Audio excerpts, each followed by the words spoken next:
will hit another drought and that we will need to know how to do low water uh, conservation. So without further ado, hello, Javier. Glad you got it. Without further ado, I'm going to turn it over to Steve. Okay, give me a half a second. I'm going to go share screen and pull this up. Slideshow, Come on, from beginning. Can everybody see the slide? Yes. Awesome. Yep. Okay, so if I press the button, nope, that's not what I wanted to do. I know the feeling. Okay, so a couple notes about this presentation. I know you guys have already had a talk about irrigation distribution uniformity, WUCALs, CIMMYS irrigation systems, and all the other fun stuff earlier. So this, of course, planning for low water use means that we will be touching on some of those same topics. Carol and I have gone through some pains to make sure there wasn't too much duplication in this. And I'm hoping that we struck the right balance here. So this is the introduction to a lot of different topics because planning for low water use can involve a lot of different things. So this is sort of an invitation to delve into more things. It's going to be a bit of a superficial glance over a lot of different topics. Okay. And we're not going to dive into deep into technology like controllers. But if you do like that kind of stuff and it's something you're interested in, just be aware that everything you learn about it now will be out of date in 10 years anyway. So I'm not trying to discourage anybody. It's just, the way that things are. Technology moves fairly quickly and when we're developing stuff.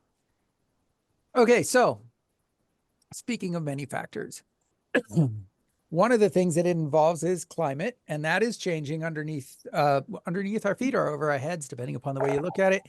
And I'm not going to tackle that too much. We will touch on it very briefly in ways you're probably already familiar with. And we'll talk about hardscape irrigation systems and plants. So what is hardscape? It's, driveways, pathways, patios, even your house, potentially, depending upon the way you look at things. Irrigations, we're not going to spend a lot of time on that because you've already done some of that work. And then plants, trees, shrubs, perennials, ground covers. We have quite a bit of time dedicated to this one. I think we won't use all of it. So one of the things that is important that plants provide are services, particularly as it relates to water and planning ahead, shade and cooling. The plants that tend to provide us good shade and cooling services also tend to use a fair amount of water. I'm not going to spend a ton of time on this either, but I would argue that there are some silly things that people sort of think about when they're thinking, and a really big water intensive tree for shade doesn't make a lot of sense because just if you're talking about offsets in terms of air conditioning use or things like that, just getting it the water it needs to be able to survive is going to be challenging if it's not a native tree. So but if you pick a native, especially a native that's reasonably drought adapted, you can get your shade. And so this is why we shouldn't be planting, for instance, eastern oaks out here or chestnuts out here. They are excellent shade trees, but they require summer water. Summer water requires pumping to get it here. And when you start looking at the carbon costs of pumping, any carbon offset you're going to see on your air conditioning bill or simply sequestration by the part of the tree is offset by the carbon emissions by pumping the water to get it there. So, okay, keep talking about.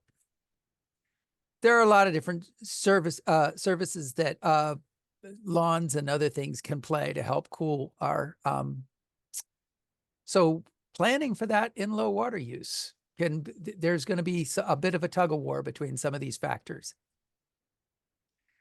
Okay, and they're all connected, ultimately. Here we go. So what is hardscape? One of the ways to conserve water is to simply not have as many plants in the landscape.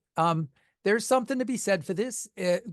Reduced planting area also has a lot to say about fire and defensible space. So those pathways you put through your garden that separate one planting island from another have multiple benefits. One is you're not, those gravel pathways are not using water. Another one is they're a horizontal fire interrupter. So there is a place for hardscape in our gardens. In fact, we probably should have it rather than forego it.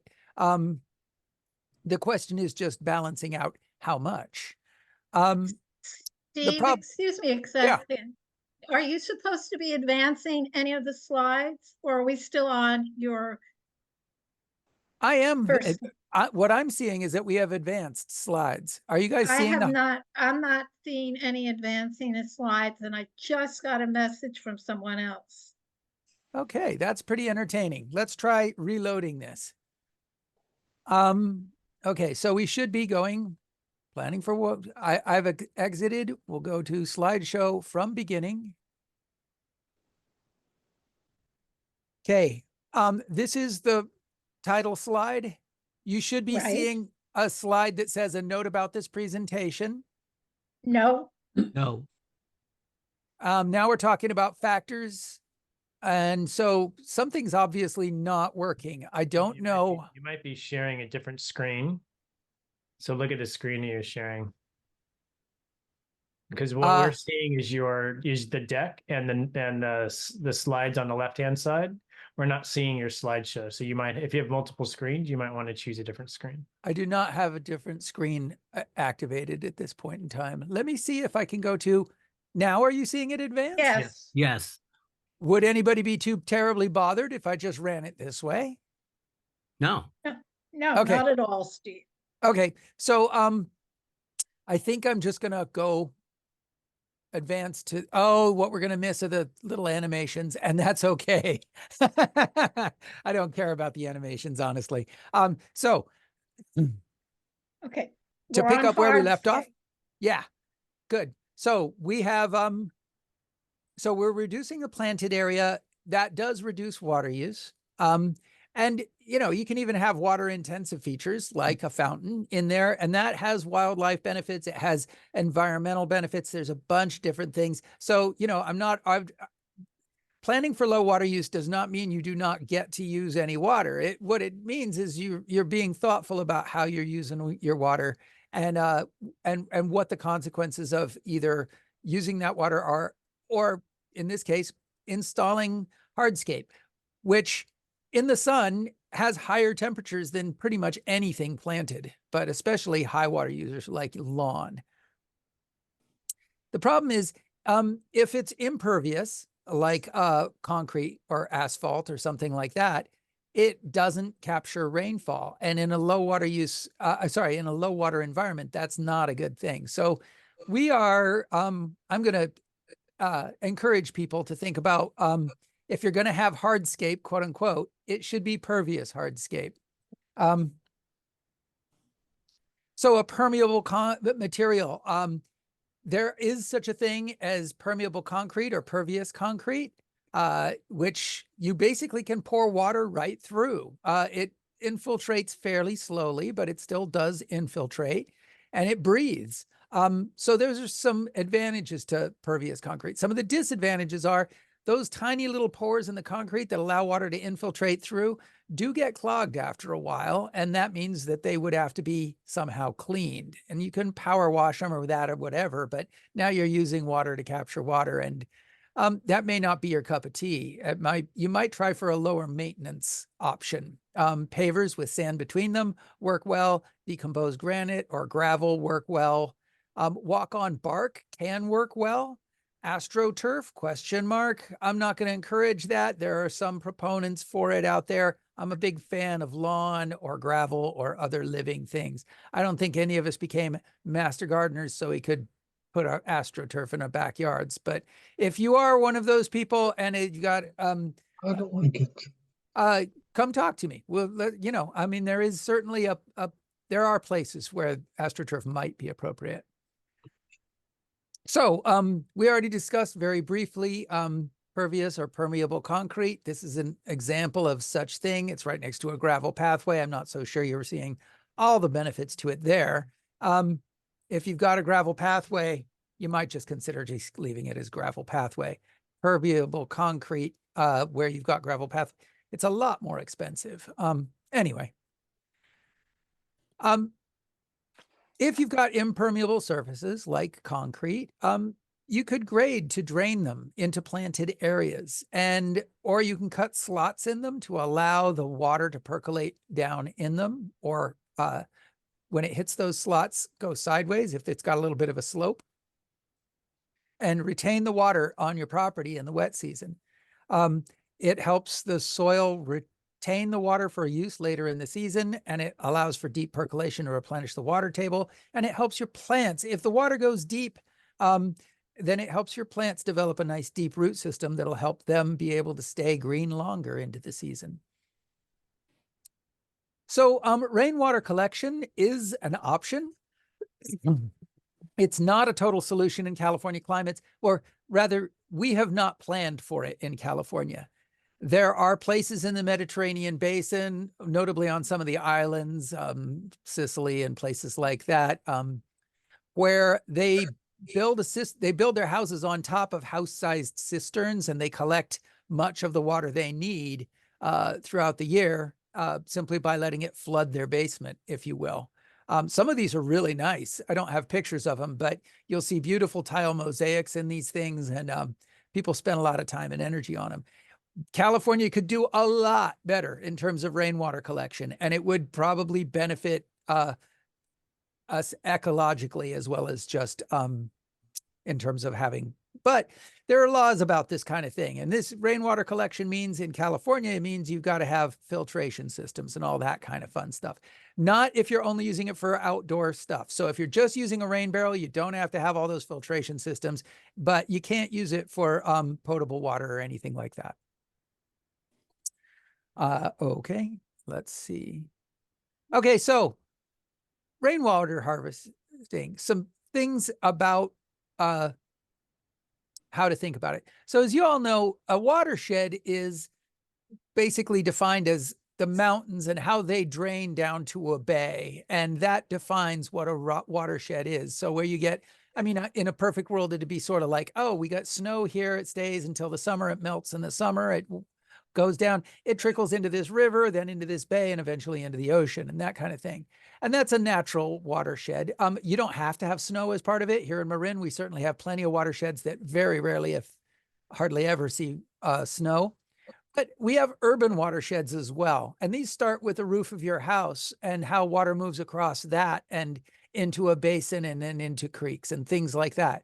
So you can start at the top of your particular watershed, which is on your property, and sort of work your way down and look at where the water tends to collect and where would be good collection points and those kinds of things. So the idea here is to collect or spread and slow the water and allow it to infiltrate. And any system that you plan to use as any kind of catchment will eventually, especially in years like this, reach a point where it simply cannot collect anymore. So then you're going to have an overflow plan and manage that as a resource. So if you're collecting in rain barrels or things, those rain barrels will fill up in a jiffy. And if you've got an old pool, even better, that'll take a while longer to fill up. But still, you're eventually, on years like this, going to end up at a point where you're going to have to make the plan for what happens to the extra water that doesn't go there. So, you know, you can maximize organic ground cover. You can have berms as paths so that if you're in a place like I am, where it threatens to flood every once in a while, You know, raised paths are a pretty good idea. You've got a way to move around your property without it, without getting your feet wet, and they can offer decent fire breaks if a fire were to show up as well. And you can use all kinds of things, lawns or driveways as catchments. And as things change and plants change and water drainage patterns change, you will need to reassess these things and possibly redo them. But some easy things to do: downspout to a flower garden. And if you're going to do something like this, you need to have a flower garden that is not averse to inundation in the winter. Because if you just put plants that really don't like wet feet, you're going to end up with a bunch of dead plants in your garden. That's one of the simplest ways to go. You can move to a downspout in a barrel kind of idea. This works pretty well. You're probably going to want to get one of these special little things. You can see it on the side.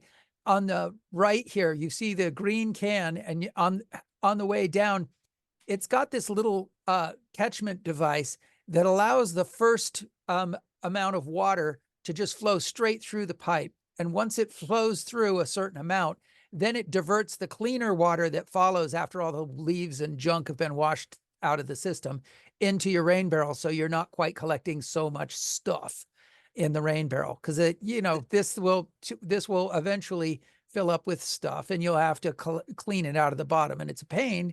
So you want that to happen as infrequently as possible. So one of these little first flush devices can really help with that. Of course, they need maintenance too. So the more complexity we add into a system, it's not as difficult as cleaning out the barrel, but it's still going to take some time. So if you're not too big on mechanical systems like that, you can stick with some pretty simple systems. This is a vegetated swale. It's a good idea for what to do with some people call hell strips, or these road buffering strips that are often planted in these in suburban areas with sidewalks and that kind of thing. So it's typically a place between a sidewalk and a road. And you can have water drain into these buffers. And if you'll notice on this particular one on the slide, in the lower left-hand corner of the picture, other right, you'll see that if this thing does fill up, it's a pit basically, but if it does fill up, there's a way there's a curb cut to go into the sewer system so that it doesn't end up flooding the street. And so what happens is the downspouts from these houses, some of them just flow straight into this swale. And this means that a lot of the stuff that would otherwise go straight into the sewer system then gets a chance to be percolated through this. This recharges groundwater, and it allows bacteria and fungi to exist in the soil that can break down some of I say toxins. They're things that we have on a regular basis, but you know, if you've got pesticides that are used in here, this gives it a chance to break down before it makes it into the storm sewer, and thereby allow a biodegradation system. Okay, so I'm really not going to talk much at all about irrigation controllers, but this is the next place that we go. So now that we've talked about how to capture water, then how do we use that water? Well, one of the things that we're going to use to do that is an irrigation system, and we usually start with controllers. That's already been covered for the most part. But I will, just to recap really quickly, state that controllers have a broad range of things that they can do for you, and they vary from simple timers to more complicated timers with multiple stations and multiple valves and that kind of thing, to weather-based systems that use ET, or actually ETO, which is a typo here. They use weather information to estimate the amount of water use that your plants need, and they're much more adaptable than just the irrigation system. And these things, if it's really hot and windy outside, we'll be able to sense that. And you don't even need a weather station. The ETO will take care of that. It'll talk to local weather stations and figure that out. And it'll adjust for what the seasonal needs are and even potentially what the daily needs are. And then a little bit more involved than that is these soil moisture sensors systems that actually measure the amount of water in your soil and figure out when to water based on that. And that's kind of has some advantages, kind of has some disadvantages. Some of the advantages are, you know, ETO is just basically guessing on the weather to figure out how much water you're probably using. This is direct. It knows how much water you're using, and it can, so it's a simpler, no, it's not simpler. It's simply more direct. The problem is, of course, now you have to maintain all of these sensors and those kinds of things. And if they break, then these systems are only good as the maintenance that you provide to them. So I guess you could say, in short, we all create our own hell and or heaven, you know, the two sides of the same coin.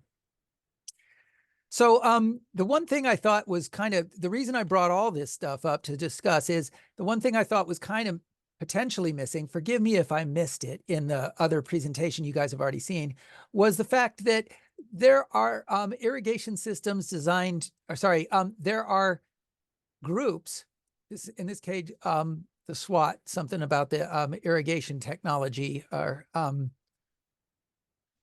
and they assess the pros and cons of some of these various different systems, and they'll give you feedback on them. So if you're considering one of these more advanced or involved irrigation systems, you might want to check out this link to see what they have to say about how their climate-based or sensor-based controllers and rain sensors work, what the testing protocols are, what their results were. So this SWAT stands for Smart Water Application Technologies. It's right here in the thing. Okay, so that's one way that we would, you know, in terms of controllers, that's all we're going to talk about today. If you have more questions, we can certainly come back to it. I think we'll have time. Let's talk about, so that's great for overall systems. For our larger trees and things like that, there are things like this. This is actually something sold by the Center for Urban Horticulture, our California Center for Urban Horticulture out of UC Davis. But you don't have to go talk to them. All this is a one-way valve or an anti-siphon valve or a anti-backflow device, depending upon what you want to call them. They all work about the same. And laser line. And then a few other bits and pieces you're going to need to turn it on, including a timer. So this would be just one of those simple systems. You just walk out in your backyard, turn it on because you think your tree's going to need maybe an hour of irrigation this morning because it's projected to be hot. And so you turn it on for an hour and you walk away, and the thing runs and then stops. And yes, if you're going to remind me that this is not the way we should be planting our trees, that we should not have lawn pretty much up to it, you're right. The problem is that these brown hoses don't show up well on a field of mulch, and you can't see them at all if you've buried them properly in that field of mulch. But it is to show you the location about where we're hunting for. It's just inside the drip line of the tree. That's about where you're aiming to put the water. You don't want a coil that goes all the way to the interior of the tree, at least not ideally. You may find that there are some situations, like you're on a very sandy soil, where you need every square inch of water you can put down, and that tree needs to, and you're not going to run into risk of root rot because the soil holds so little water anyway, you know. So we can discuss the finer points of exactly how you do this. But the idea here is just inside the drip line, you put a couple coils of this. This will put the tree where it can get water. And this is how we would suggest you irrigate your trees. And it doesn't have to be this device, soaker hose, laser line. You could even put micro sprinklers through here if you wanted to. But if you're using micro sprinklers, as you know, there are some downsides to micro sprinklers, but there's also some really good upsides. One is you can tell when the system's broken simply by turning it on. You don't have to go out and inspect the whole thing. But you lose something to evaporation. So that means all your irrigation really should happen when evaporation risk is at its lowest, which is about 6 a.m., which is when all your neighbors are running their water. Okay. But this all comes down to soil. we're applying water, and it doesn't help us to apply it any faster than our soil can absorb it. As even a mild drip system can produce runoff if application rate exceeds infiltration rate. So you need to know what your infiltration rate is. And the only way to do that, the easiest way to do that, is to simply apply the water until it starts running off or until it starts puddling. And then you'll know how much time you can get away with applying it. Now, you need to do this when didn't just have a ton of rain. So you can't do that test right now and get an accurate result because the soils are already pretty saturated. So you're going to get artificially low numbers. You'd want to do this something like in July. So run your system until the point where it puddles or starts to run off. And then you know what your maximum amount of runtime is on that system. If you're on super sandy soils, you might be able to apply for hours and hours and hours, and that doesn't mean you should do it. If you can't figure out whether or not it's right, then you're going to need to check the rate at which check to see that you have not exceeded the depth that you want. So if you run it for an hour and it's still not puddling, maybe you need to check and see, gosh, I've run it for an hour. Do I have water a foot down? If the answer is yes, I've got moisture a foot down and it used to be dry, you know you've adequately watered your lawn. You can cut it off at that point. Okay, so brief word. I know you've already heard a fair amount about irrigation scheduling as well. Use available resources. Create a monthly schedule. Post that schedule by the controller. That way, when you come back to it 18 months later and you don't remember what you did, so that it's there for you to use. Or if you decide to hire a gardener, they don't have to guess what you've done or go through. They can simply see, this is what we set it at. And next point, if you've got really long run times that you've done through the calculations that were already covered, you're going to probably need to have multiple start times. And these are what I'm talking about. On clay soils, even with drip, you may not even be able to handle 30 minutes of water. Or if you've got clay soils on a slope, you may not even be able to handle 10 minutes of MP rotators. So, maybe a lot of these would be warning signs, and all you'd be able to do is run it 10 minutes at a time. To get 75 minutes in July, well, that'd be broken down into it doesn't say what this is. I'm guessing it's 75 minutes per week in July. You get 75 minutes. Antonella, can you mute yourself, please? Yes, sorry. No problem. So you may need to break this down into smaller sections, depending upon what you figure out. Okay, moving on from there.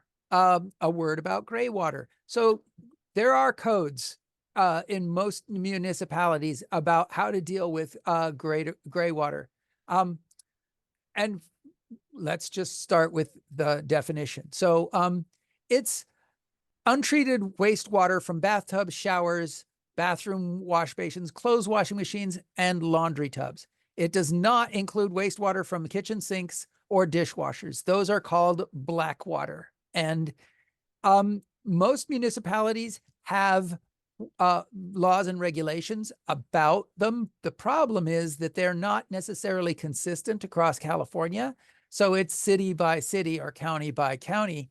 So you need to go and look up what your particular gray water laws and regulations are. And just so it also gets a little more complicated in that while it's emerging as part of the gray water landscape solution, there are different size gray water systems, and they have legal definitions. So a high volume gray water system is more than 250 gallons. It's designed for more than 250 gallons a day. Whether or not you put that out is another question. But you're going to need to have multiple drains plumbed from insides. This is typically for multiple houses or units, and these typically require building permits to install. We're not going to talk about them any more than that, because if you decide you want to put in some big system like that, you're going to probably want to deal with contractors and designers and all that stuff. But simple systems a homeowner can put in, and these are low volume or less than 250 gallons a day. And these are single family units or sometimes for duplexes and things like that. And you can make them fairly simply, and they're retrofitted typically from laundry to landscape kind of things. And depending upon where they may or may not require permits. Some cities require permits for any gray water system. A lot of cities have tried to streamline it because they want everybody to save water. So they've waived permits for very simple systems. And it can simply be allowing your input from your washing machine to go out to a dispersal system.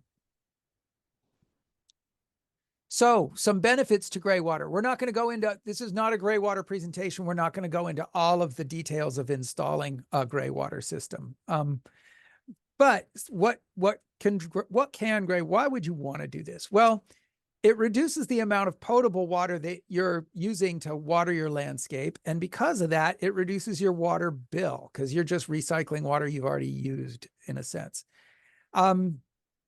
It reduces the energy load required for pumping and treating potable water, which is considerable. It is the number one water use. I'm sorry, water processing is one of the number one top, depending upon where you are, it is one of the top energy uses in the state of California. It is, for instance, Marin Municipal Water District is the single biggest electricity user in Marin County, and that's because they're treating and pumping water. So every time you save water, you're saving energy, and anytime you're saving energy, you're influencing your carbon footprint, and this is way bigger than any sequestration you could hope to achieve with trees, especially trees that need irrigation. So that's one of the reasons you'd be wanting to use gray water. It's sustainable. It's, at least if done right, it's steady, and it's a reliable water source in areas with low rainfall. And we qualify for that, at least in the summer. So this is not without risks, though. It can and likely will cause salt buildup and ultimately plant damage. So we need to be careful about this. Now, if you're in an area that drains well and you get plenty of rainfall, most of those salts will get washed out and you'll be okay. But if you're in an area with heavy soils and poor drainage, so clay, especially flat clay, you may end up picking up a fair amount of salts in your soils over time. And granted, I'm talking about over a 10-year period, but it's not 10 years goes, as I'm sure you all know, just like me, 10 years can go by surprisingly fast. If you use gray water with drip, filtration will be required. And you do need to pay attention about salt buildup if you're on certain soils in certain environments. You cannot use gray water for your edibles garden. It has to only be used for ornamental plantings. And it should not be used for lawns or ground covers, mostly because people tend to lie out on lawns or play on lawns. And there is at least some risk, because it's laundry detergent, of having things that are less than savory on your lawns or ground covers, you know, dysentery and those sorts of things. Now, you'd have to eat it, but so there is some risk posed by direct human contact with things that have been watered by gray water. So that's why we don't want them on lawns, ground covers, and food plants. So if you're interested in pursuing this, there are whole websites dedicated to this, Gray Water Action. There are design manuals available. And if you want more, there are people who specialize in doing gray water installs if you want to hire somebody. But be familiar with the regulations in your own area. It'll answer a lot of questions if you just look that up to begin with. So, you know, so this is what I'm talking about, you know, planning for low water use is just sort of thinking ahead. This isn't irrigation systems per se. It's all the stuff that are sort of ancillary to irrigation systems that we also think about. Now,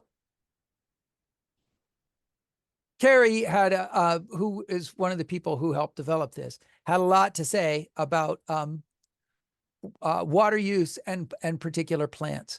I'm going to leave it at, and we'll come back to this in a little bit, but plant choice is key to water conservation. While plant choice isn't so key about flammability and some other things, it is key to water conservation. What you want is to try and establish a deep root system that promotes drought tolerance.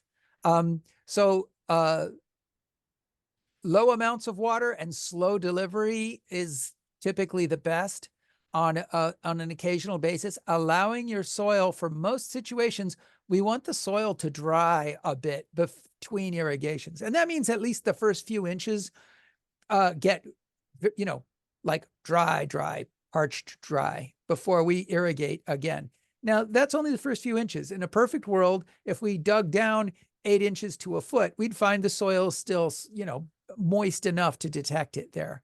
That gets tricky on clay soils because clay soils will often feel moist even when they are at reached permanent wilting point.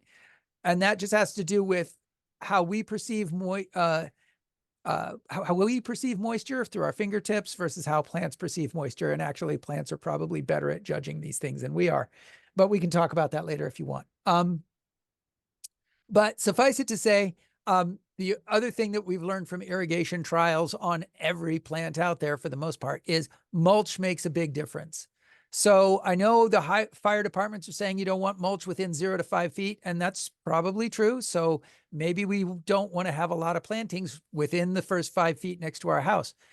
But we do want good solid 3 inches of mulch everywhere else if we can get away with it.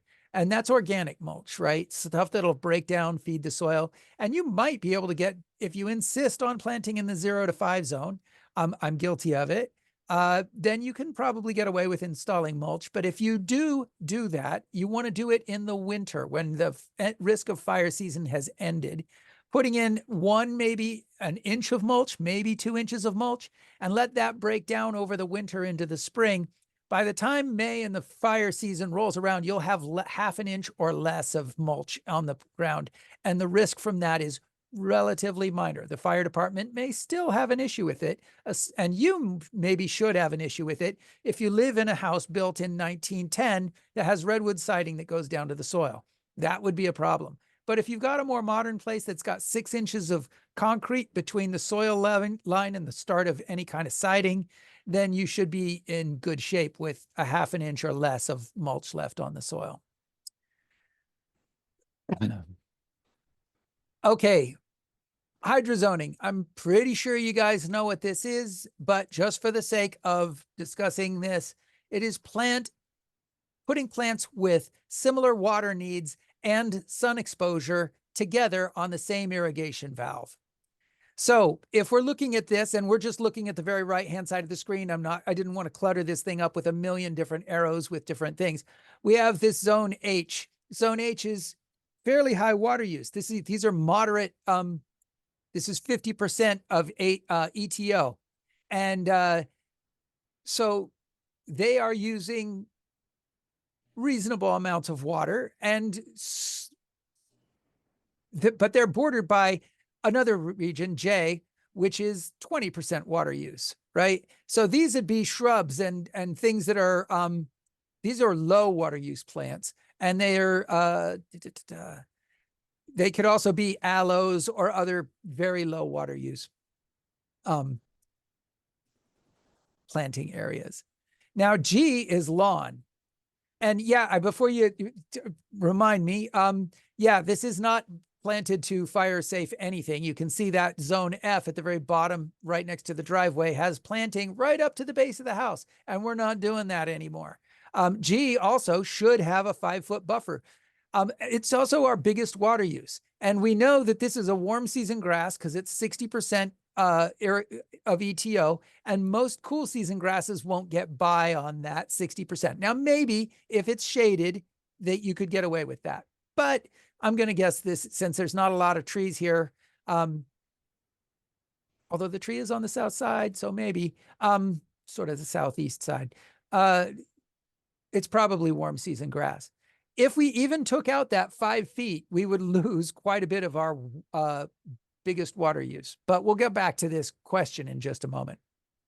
So this is what hydrozoning is. So we're only going to want to put plants that are also high water use in this zone H, these two zones H, And in J, we're only going to want to put plants that are fairly low water use. And if you put a high water use plant in J, then that either means it's going to die because you're not going to water it enough, or you're going to irrigate all of J enough to satisfy that one plant. And it doesn't really belong. Now, if it's a big enough plant, J and H border, and it may just be able to send its roots over into H and get all the water it needs. This tree that's located as L, that is going to have roots going all the way out into the warm season grass and to the H. You don't need to have its own irrigation system for that. What you could do is just program G. If it's not getting the water it needs, you could program that irrigation system to go on and make sure once a week it provides one good soak every week that'll provide enough water for the tree to get by on. Because as you are aware at this point, the root system of a tree is about 3 times the canopy diameter. So we can see this. The root system on this tree L will go all the way out to the house, basically. So it's going to be getting water from a lot of different places. It doesn't need its own irrigation system. You can just modify the irrigation systems you have to provide 1 or 2 deep waterings, and it'll be enough. Okay. So what do we need to do to convert? Steps to converting to low water use. First of all, assess your plants. Now, this is a nice situation you've got here. This is one of these buffer strips, and it's got a lot of drought-tolerant plants. And it's got pear trees, ornamental pears, which are not particularly drought-tolerant, but they can get by probably on the amount of water that they're providing. You might need to, it might be a bit more than you need to keep some of this other things in the planting system alive, but at least it's, they're reasonably compatible. So that's about your plants in this, for this example. Assess your irrigation. If you've got an irrigation system already installed, that's going to be one of the next things you're going to need to look at. And she's already covered, you know, difference between MP rotators or spray systems or drip systems. And assess your soil. Understand what you need to keep the plants alive. What's your best bet for your irrigation system, and make a plan. And remove unwanted hardscape and plants. But you may want your hardscape and you may want your plants, so that may mean you remove nothing. I don't know. Amend your soil with good compost if needed. You're only going to do that actively, like rototilling, if you've got nothing else in the soil. If you've got trees that are already in the soil, you're going to destroy their root systems by rototilling. Don't do that. You can amend soil quite adequately simply by sprinkling compost on top of a soil and watering it in. Or if you're like what we're expecting rain tomorrow and Saturday, if you went out and spread a 1/4 inch of compost across your soil, you could just let rain water it in. It'll be fine. That's what golf courses do. They typically top dress over their grass with a 1/4 inch of fine, filtered or sifted, screened compost to get all the coarse bits out. And they simply top dress and just let the rains work it in. And that's how they feed their soils every year. And they may do more than that. They may fertilize and do some other stuff. But so you can amend soils slowly with compost without rototilling or anything. And you just need to do it every year. And make sure you install or convert your irrigation to the most efficient for the space. We want to plant new material. And you want to cover, for the most part, bare soil and lines. You especially want to cover irrigation lines with organic mulch. And you may not, any wisdom taken to extreme becomes folly. And you may want to keep some small areas of especially unirrigated bare soil available for your local flora and fauna. For instance, a bunch of your mason bees and things like that really like bare soil for nesting in. It's good habitat. So you may want to keep a couple patches. Not all soil has to be covered. So, you know, while it's a good general rule, we don't want to get too crazy with any of this. Okay, so we're going to assessing existing plants and trees, right? We're going to remove high maintenance plants. Depending upon what we mean by high maintenance plants and what we're having them there for. Not all high maintenance plants are necessarily undesirable. For instance, apple trees are high maintenance plants. They're going to require that and grapes are too. You know, you got to prune them. You're going to have to be out there tending them and spraying them and doing all kinds of other things, but they have their place in your landscape. So I'm not saying all high maintenance plants have to go, but you just want to consider, do you really care about that plant? Do you really need that bamboo hedge so badly that you're going to go pick off every dry leaf before the fire inspectors come every year, kind of idea? You know, and if the answer is yes, and you willing to put that time in because that's what brings you joy, great, no problem. I'm not saying you got to get rid of them. That's why I got a question mark there.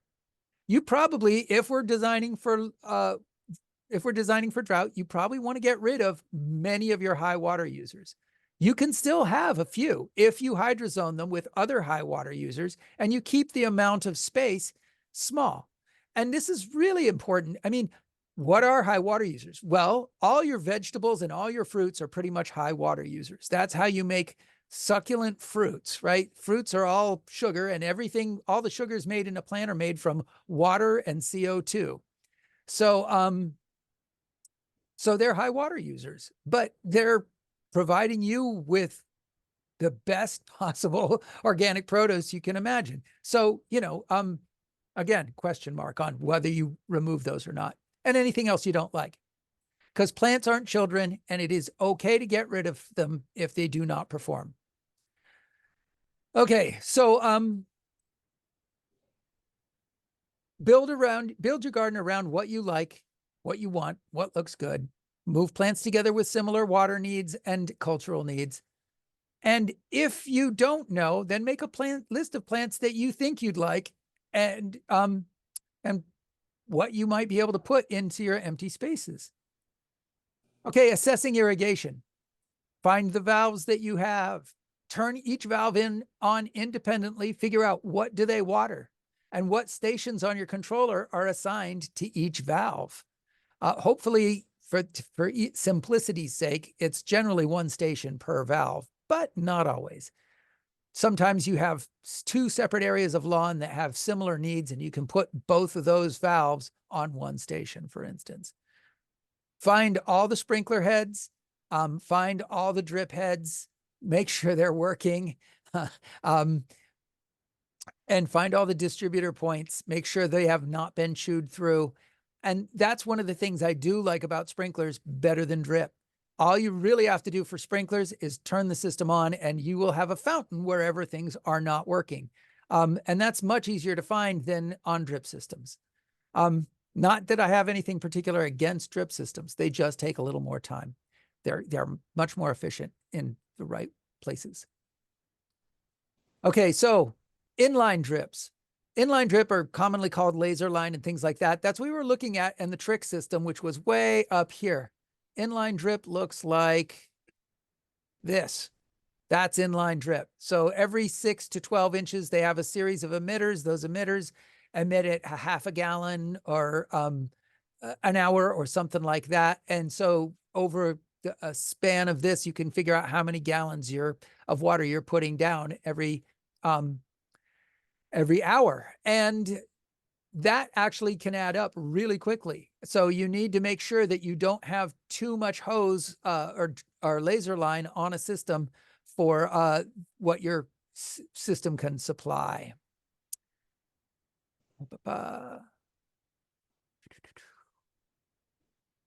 So find all those sprinkler heads, find all the drip distributor heads.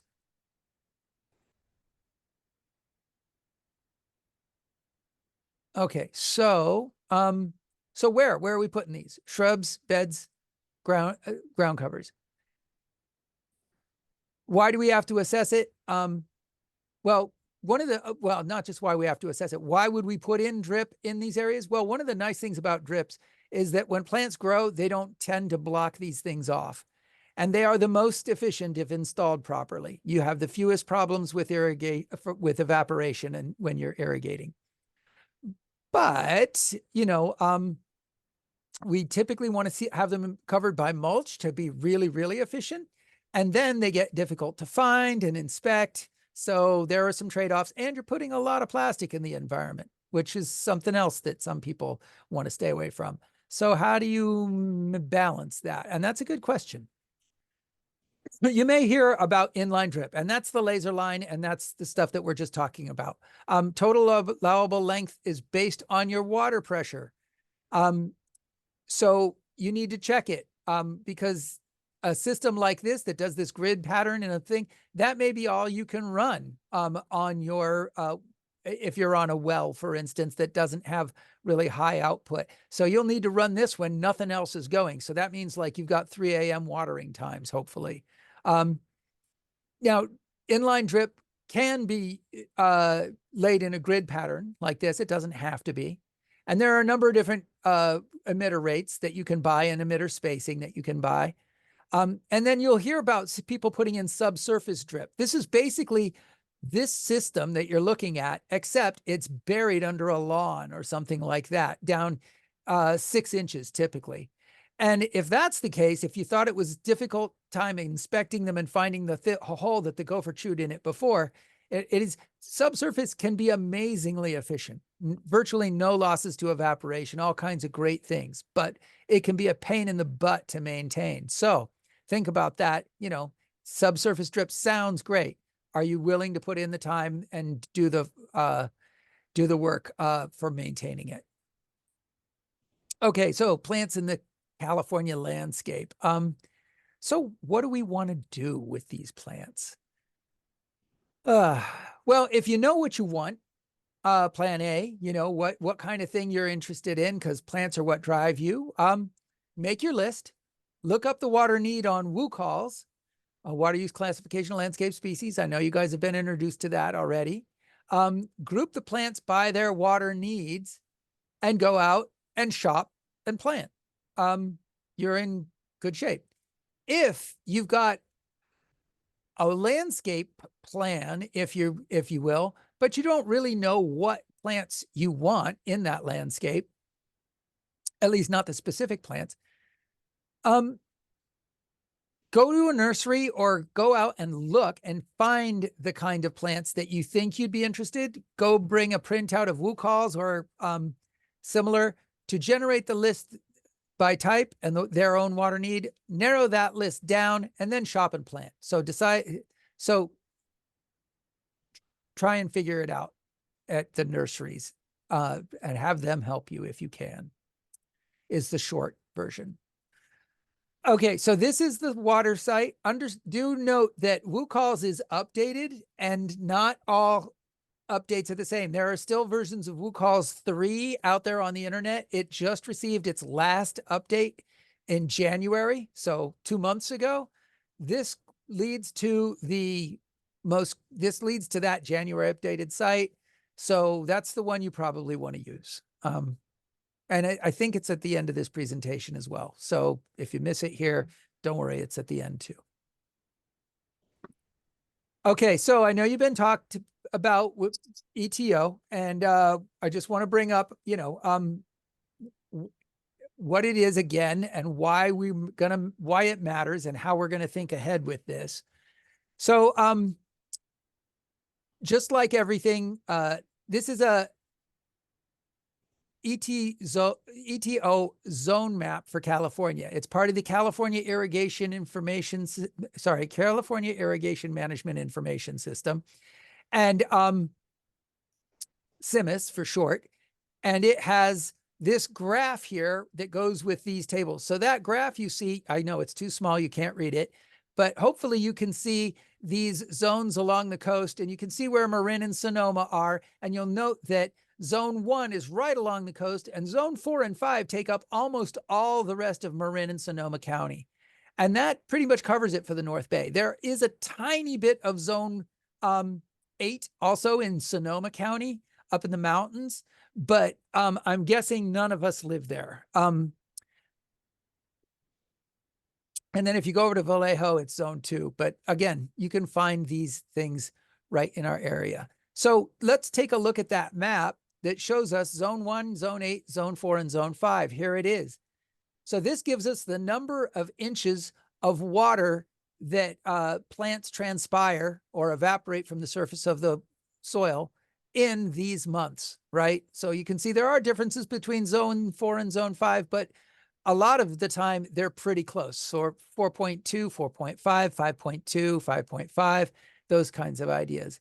So a lot of 90% of Marin and Sonoma is all this same stuff.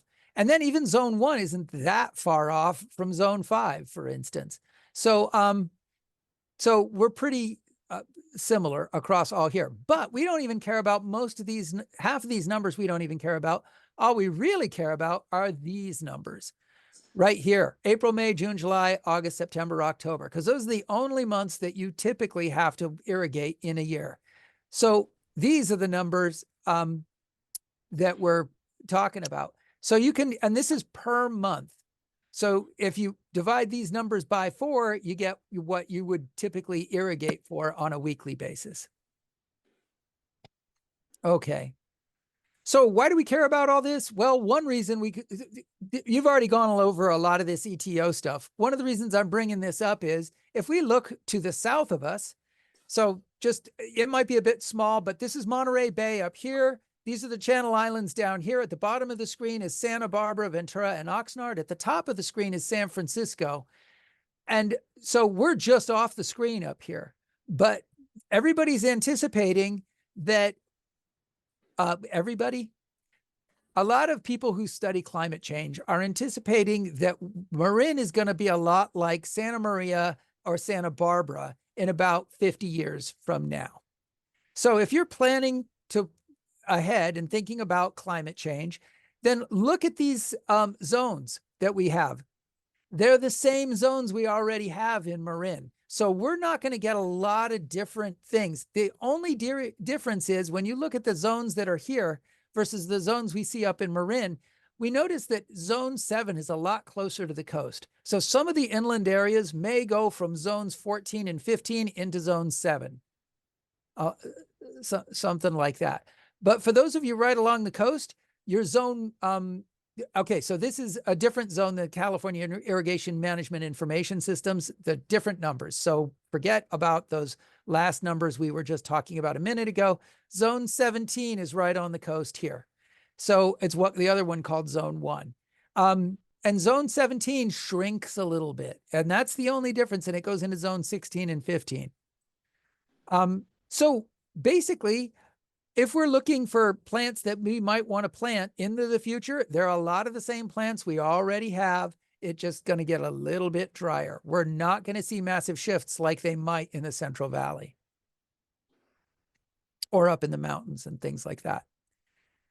Okay, so that's an idea of what we might try and do in terms of the looking down south. And, you know, you could think, I mean, there are some things to think about. What about the plants that are just barely hanging on here in Marin? And will those go away? And the answer is, yeah, a lot of the rare species in Marin might go away. What can we use to replace them? We might want to look at some of the rare species that are in San Luis Obispo, Santa Maria area and move them up here, because this might be the only places they can go. We're not too worried about some of the common species like California fescue or coast live oak. They already have a solid distribution reaching from Santa Maria all the way up into Marin. So there are some locally adapted cultivars that may end up having to move north, but it's not hard. It's not hard to imagine coast live oak surviving into for the next 50 years in our location. Okay.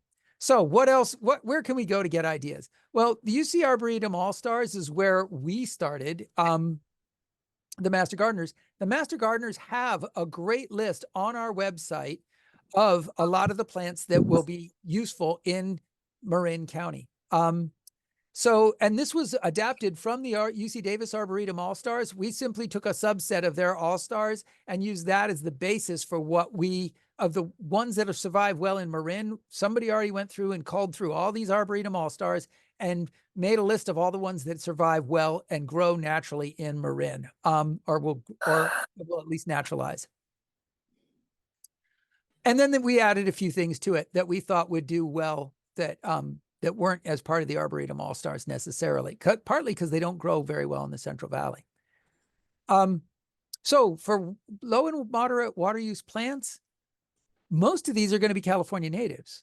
Some plants from other Mediterranean climates, and some surprises from non-Mediterranean climates, especially in the shade. So Daphne odora is one that does really well in here that are not Mediterranean plants particularly. Camellia japonica, I can attest, I've got one that is just unstoppable in my front yard, and I'm going to hate to cut it down, but it grows underneath my eaves, and I'm going to have to when the fire department figures it out.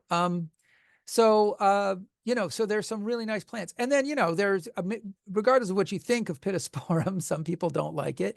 And some people do, but Pittosporums do really well here, and they're not particularly Mediterranean plants. They're subtropicals. Okay, so how do these plants avoid drought? They avoid drought by a number of different strategies, and they're all called drought tolerant of some ways.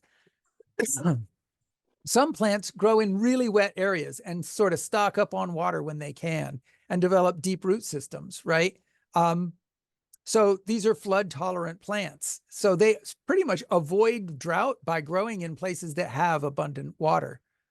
Or they avoid drought by being drought deciduous. Again, an example of that is blue oak, which we don't have a ton of here in Marin, but we do have some, especially out in Black Point, Blue Point, and there are a few old blue oaks in San Rafael area that there used to be more common. I think we basically cut them down to put houses on them where they used to be. And plants that are really, really deep rooted. A plant that drops all of its leaves in the summer to avoid the drought and will just simply wait until the rains return before it flushes out again is, that's drought avoidance. And deep-rooted plants that have, 35-foot root deep tap roots and grow in an area where they can reach down that far, that's perfect. They basically aren't super thrifty with water. They just avoid the problem. Then there's drought tolerance, true drought tolerance. And this is more like having special protective tissues and enzymes that keep the plant from, that allow the plant to dry down to a certain extent without losing biological function. So they maintain leaf turgor by having antifreeze and things like that in their leaves so that they can stay hydrated. And then some of them can be extremely efficient, water efficient, only open their stomata, and this is a lot of succulents, only breathe at night, basically. And then they absorb all the carbon dioxide they can at night, and then they hold their breath during the day, so they're not breathing at times of high water use. So there's a lot of different clever ways of managing drought, and they're all kind of different. But these plants that are super efficient, a lot of these succulents, those are the ones that are truly going to use the least amount of water. Whereas some plants that are drought avoidance, because they are deep rooted, they're still using a fair amount of water. They're just finding water other plants can't get to. Okay, so that's sort of what we're talking about, low water use plants versus drought tolerant plants. Some are going to be thriving and some are going to be surviving. Now, which was which is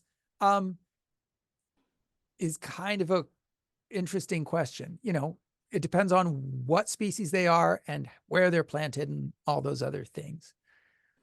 So what are some water efficient characteristics? Things you can just look at a plant and say, that's probably a drought tolerant plant. Well, they have leaves that are thick or waxy, or they are pale gray or blue-green, or they're tough and or small, or they're fuzzy or highly textured. All of these things. So think of all the plants, like Ceanothus, that have highly textured, sometimes fuzzy leaves that are kind of tough, or other ones that are waxy or pale and even slightly fuzzy. Woolly lamb's ears, they're pale and they're fuzzy.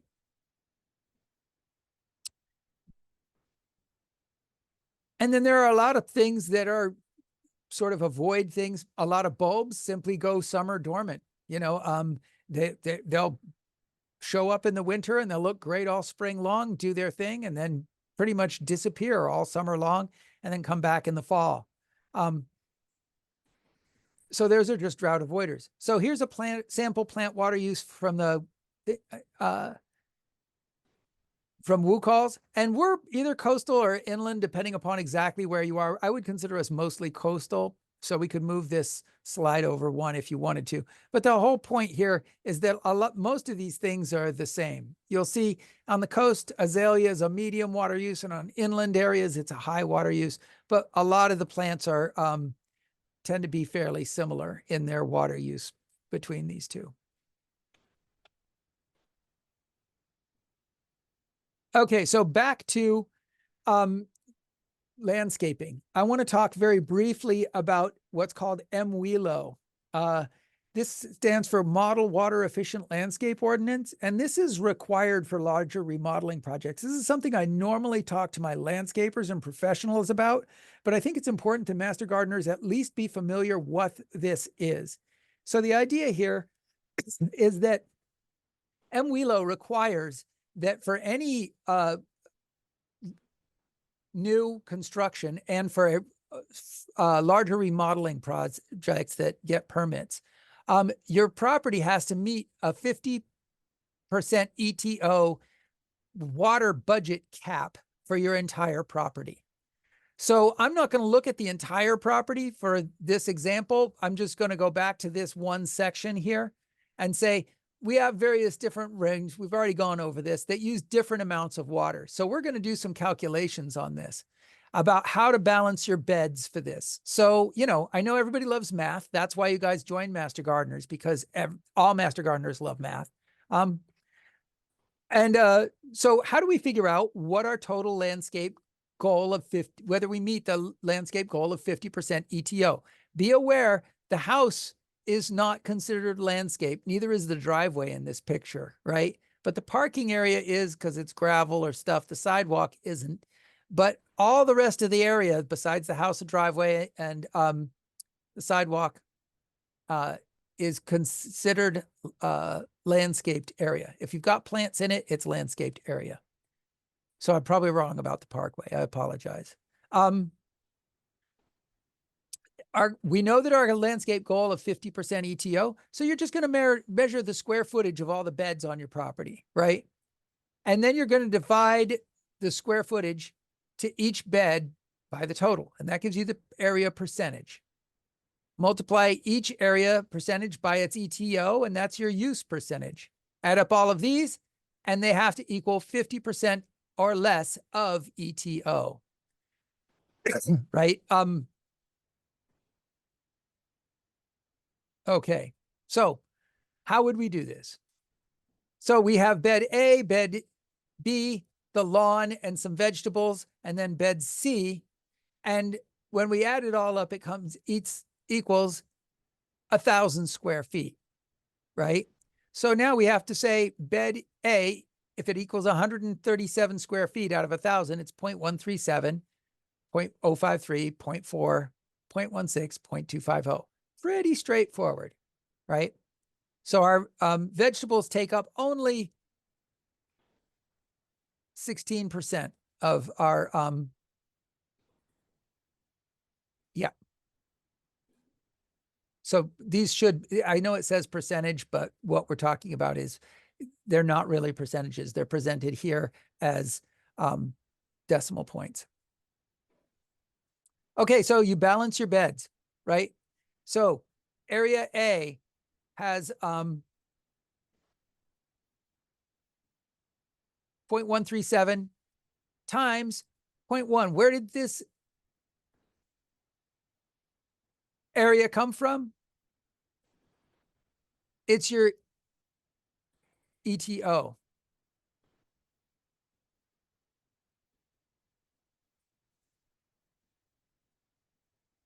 And so you're going to add up all of the ETOs.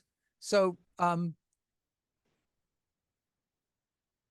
and say, this is what we're planning on using. So we're planning in bed A to use very low water use plants, 0.1 of ETO. And bed 2, 0.1 of ETO. Again, it's a different size, so you get some different numbers. The lawn, though, is going to be cool season grass. And so it has to be watered at 0.8. And vegetable areas use lots of water. They use all of ETO. So they are at 1.0 of ETO. So this gives you what your actual ETO based on your planned use is. But look, your lawn uses way more water. It uses twice as much water as your vegetable garden. And it's just because it takes up so much of your property, right?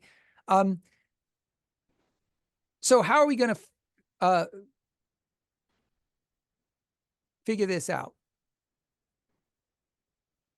Well, one answer would be to reduce the size of our lawn, right? So instead of going from 0.4, we could go to 0.2. So we cut the lawn area in half. And notice we were using a cool season grass. Now we've gone to 0.6, which is a warm season grass. So we reduce the lawn by half and use a warm season turf grass type. And now when we look at, so we made it a lot smaller and a little bit more efficient. And now all of a sudden we still have lawn, but it's now smaller and a different grass, and we're only using 0.12. And that one change was all it took to bring us just below our target of 0.50, right? So here we were above our target, and this would not make it through review when we took it to the county plan because it's above 0.5, and this will make it through review. And we only changed one thing in here.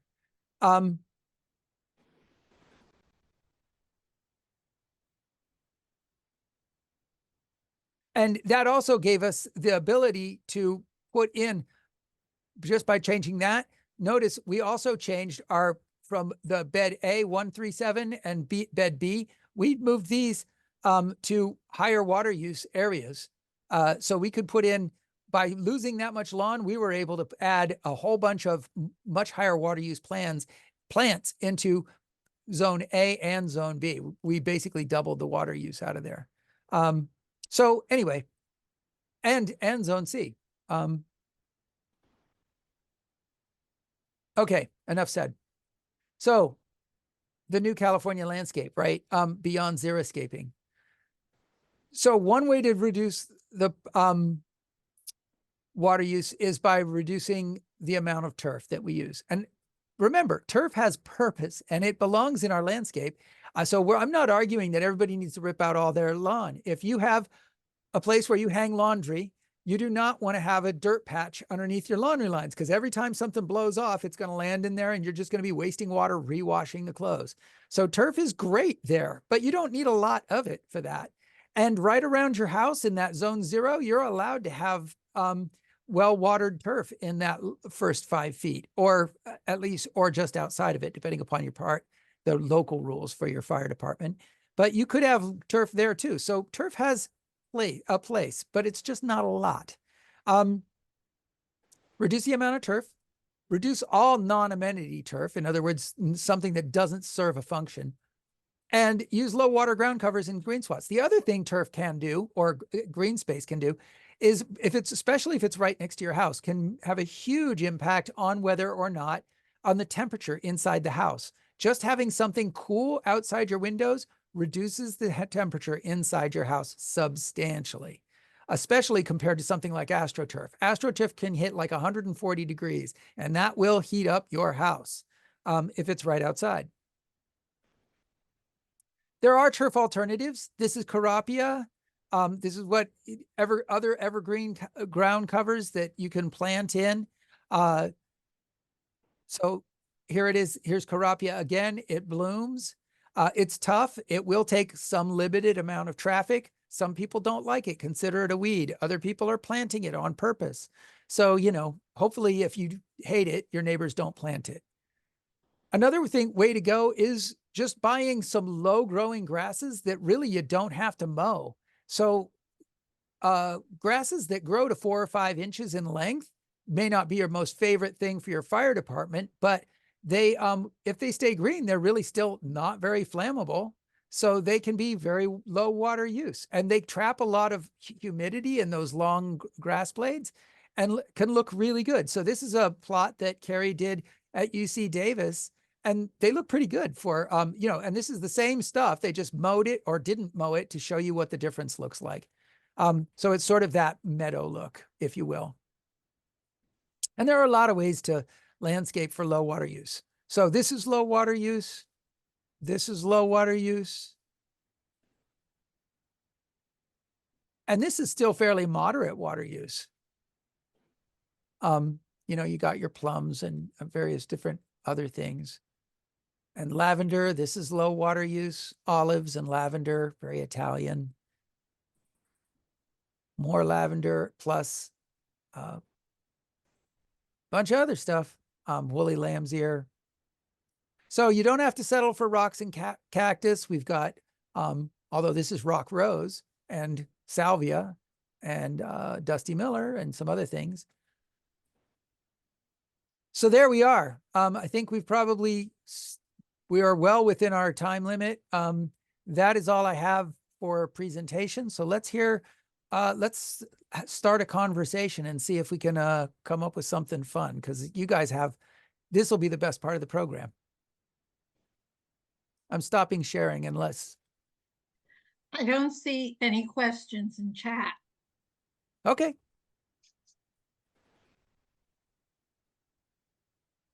Anybody want to talk about anything?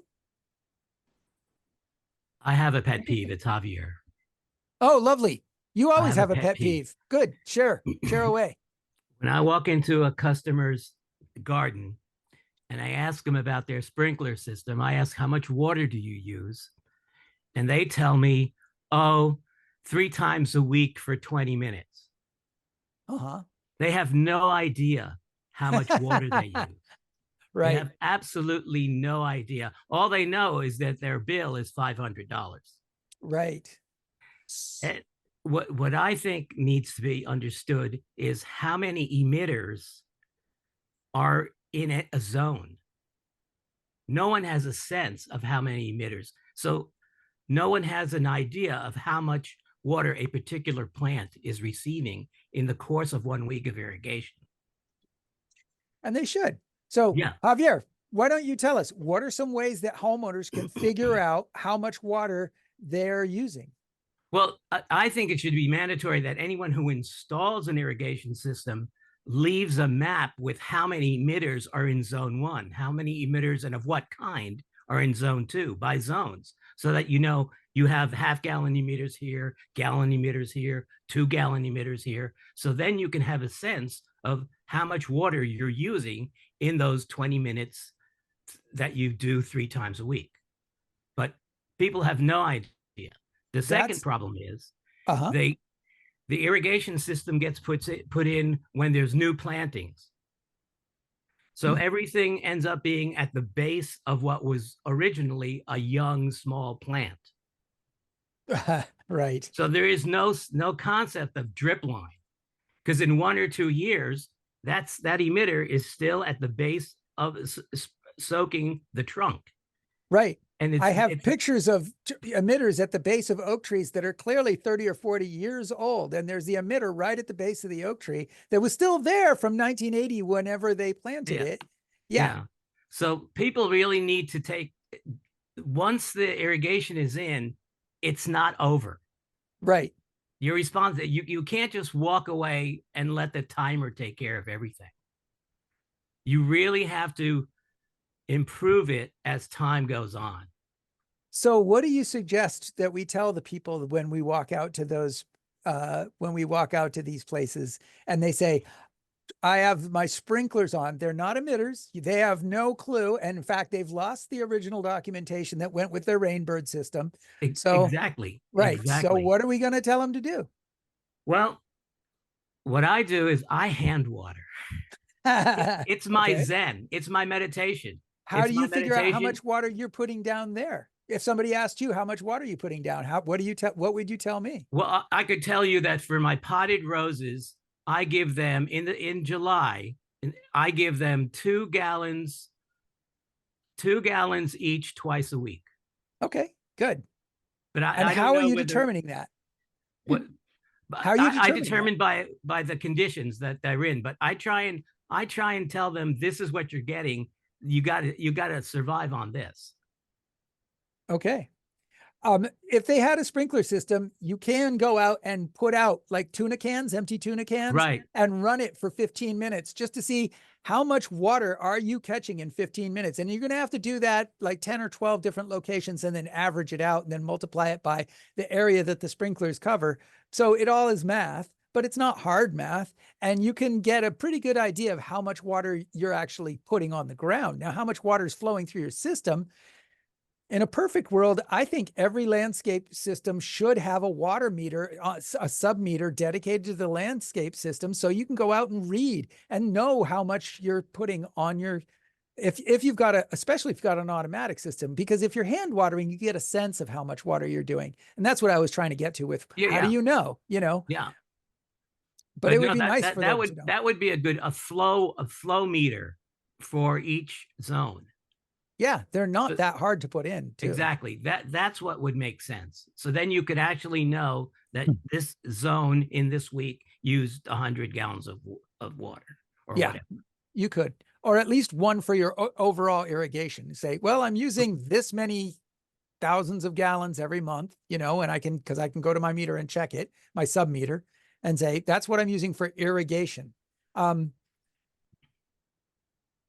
Yeah. And then, it would help to have a map of all your emitters. The problem is, of course, then you have to have, if you're doing it yourself, you're going to have to update that map every time an emitter breaks and you cap it off or that kind of stuff. Or if you're like me, you get adventurous with the lawnmower or the weed eater and snap them that way. Well, for me, it's if you're weeding. Yeah. You're weeding and there, there's mulch there and the piping, the tubing is, and you just break it, you cut it. Yeah. Yeah. Yeah, me too. Yeah. But it's people think that their responsibility ends with installing the irrigation system. And I think it's a much broader responsibility. Well, that's what everybody wants you to think when they're selling you an irrigation system. Look how easy this is going to be. You're just going to plug it and you can forget it. Unfortunately, it's not true. Okay. That's all I want people to know, that you're not done. Yeah. You're not done. I hear you. You're certainly not done. But I mean, I think everybody else, the people who come here as master gardeners, they love spending time in the garden. That's why they're here. Yeah. Right? Anybody else with a kvetch or a question? And thank you, Javier, for that. That was good, fun stuff. That got us started. You're welcome. Why don't smart controllers provide this information? And I gather it's the flow. I'm sorry, I'm not sure I understood the whole question there. It was in the chat. Oh, I'm sorry. No, that's okay. I'll just read it. Why is my chat not working? Oh, there it is. Why don't smart controllers provide, how much water you're using? Yep, I guess that. Gal, you want to unmute yourself and explain your question a little bit more?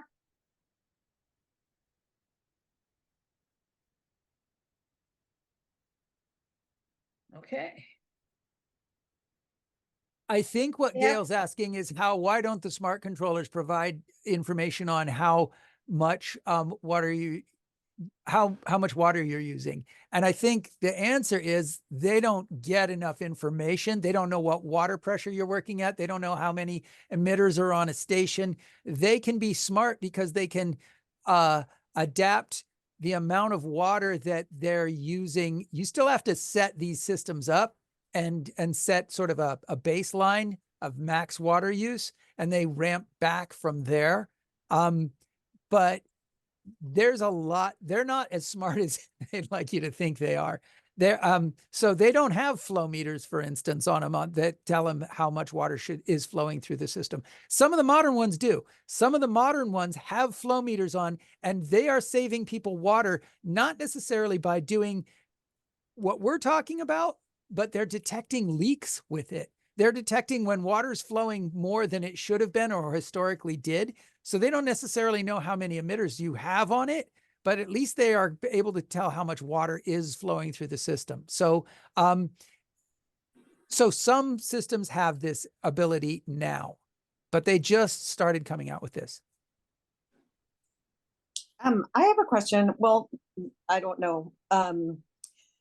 I understand, I do a fair amount of research on this stuff, and I watched some recent webinars through Pacific Horticulture. They had scientists on there who were talking about the various drip systems, and it seems to me that they were leaning very much toward the inline emitters, and feeling that they were better in a lot of regards over, say your half-inch tube that where you plug in your quarter-inch. I think they felt that it helps with the plants growing and solving that problem of the emitters not getting moved away from the base of the plant as the plant gets larger. That you have less maintenance issues. You have fewer things that can go wrong or get nibbled. I don't know. I'm sure there were a bunch of other things that I'm just not remembering now. But I was just wondering. I mean, are you of the mindset that is a superior system? So I don't pretend to be really good at this stuff. I try. I do run my own irrigation systems at home and that kind of stuff. So I have some practical knowledge. But I think the reason I'm saying this is I think my answer is only as good as what it's only worth what you're paying for it right now, which is, I mean, ideally free, but my opinion's only as good as anybody else's. So I'll answer it, and I would welcome answers from other people. Yes, I believe inline emitters have been shown to be one of the most efficient systems. I don't think they really solve the issue of we put it, because I've got pictures of people with laser line and really good inline emitter systems where they've wrapped it in a loop right around the tree trunk, and the tree has outgrown it, and now the laser line's lifted up off the ground, and it's still working, but it's completely inappropriately placed. So it doesn't solve the install it and forget it sort of mentality. But as far as the number of joints and the number of plugs and distribution uniformity, Laserline has a lot to recommend it. And it's also harder to cut because it's not those little tiny point source emitters. But it can also be, some people find it harder to work with. It's better when it's used in loops and things like that. It helps prevent plugging and things. So there are, how do we say, tricks to installing it, to making it tricks. I guess experienced users know to install these things in loops rather than dead end lines. And that eliminates a lot of the problems. It doesn't eliminate all of them, and you don't have to do it that way as long as you have purge valves in the ends of the lines, whether that's manual or automatic, blah, blah, blah, blah, blah. But this is getting into the deep end of irrigation system design, and I'm really not that qualified to talk about it aside from personal experience. There are people who know a lot more about it than me. So I apologize. So has anybody else got a vote here and they want to share? So Steve, would you say rather than for irrigation, rather choosing the right plant for the right place, because irrigation, whether it's by hand, whether it's not really accurate, and some are better, some are not as good. It's all a matter of opinion, that it's really down to the right plant in the right place. And yeah, to some extent I would agree with hydrozone. that. But I mean, the reason I use irrigation at all, for the most part, yeah, you can plant just natives, and then they really, after you get them established, they won't need much in the way of irrigation at all. And that makes it pretty easy. But I've got fruit trees that came with the house and I like them. They're great. And, figs do Right. not do well with that sort of, I'm going to just plant and forget it, because they will die if you don't water them, at least at my place. Ask me how I know. So you do, I have to run irrigation systems, and I have chosen to keep mine stupidly simple. I just have a little mechanical dial. I turn on the hose, and that connects to all these micro sprinklers with lots of little things that I can hit with a lawnmower and create problems. But But the beautiful thing about this is it has flexibility. You can just pull the micro sprinklers out of the ground at any time, move them, shut them off, that kind of thing. It's endlessly adaptable. And I can reuse a lot of stuff. There's not a ton of plastic waste going into the system because if I pull something from one location, I simply put a plug in the line there, move it to another location. And I can do whatever I need to do. The irrigation goes on at first thing I do in the summer when I wake up is go out 5:30, 6 in the morning, turn this thing on for 40 minutes or an hour and let it run when the weather's cool. I still have evaporative losses. It's true. And they're much worse than they would be if I used laser line. That's true too. But it's more adaptable than a laser inline emitter system could be. And it's very easy to repair. And it's super easy to tell when there's a problem. Although in all fairness, inline emitters are pretty good for this too. The hard part for inline emitters is telling when they're blocked. And the good thing about inline emitters is there's usually enough emitters on a big enough line that even if a couple line points get blocked, emitters get blocked, there's enough other emitters taking over that you just don't have that big a problem. That's not true for those little, the spaghetti systems with a little 1/4-inch line that ended an emitter way out there. But the one thing I can do, I can tell in 10 seconds if I turn on my micro sprinkler array, if anything's broken, you see a little geyser coming up from there. You just shut it off right away, walk over, fix that, turn it on again. When you see no more geysers, it's in good working order and you can go do your thing. So I like that, but I'm very biased about this. It works well for an orchard that I need to move stuff around in or be able to pull the whole system up to mow or do whatever. And so we have, again in the chat, and I'm going to move up. Does the Marin Water's flume measure the amount of water used during irrigation?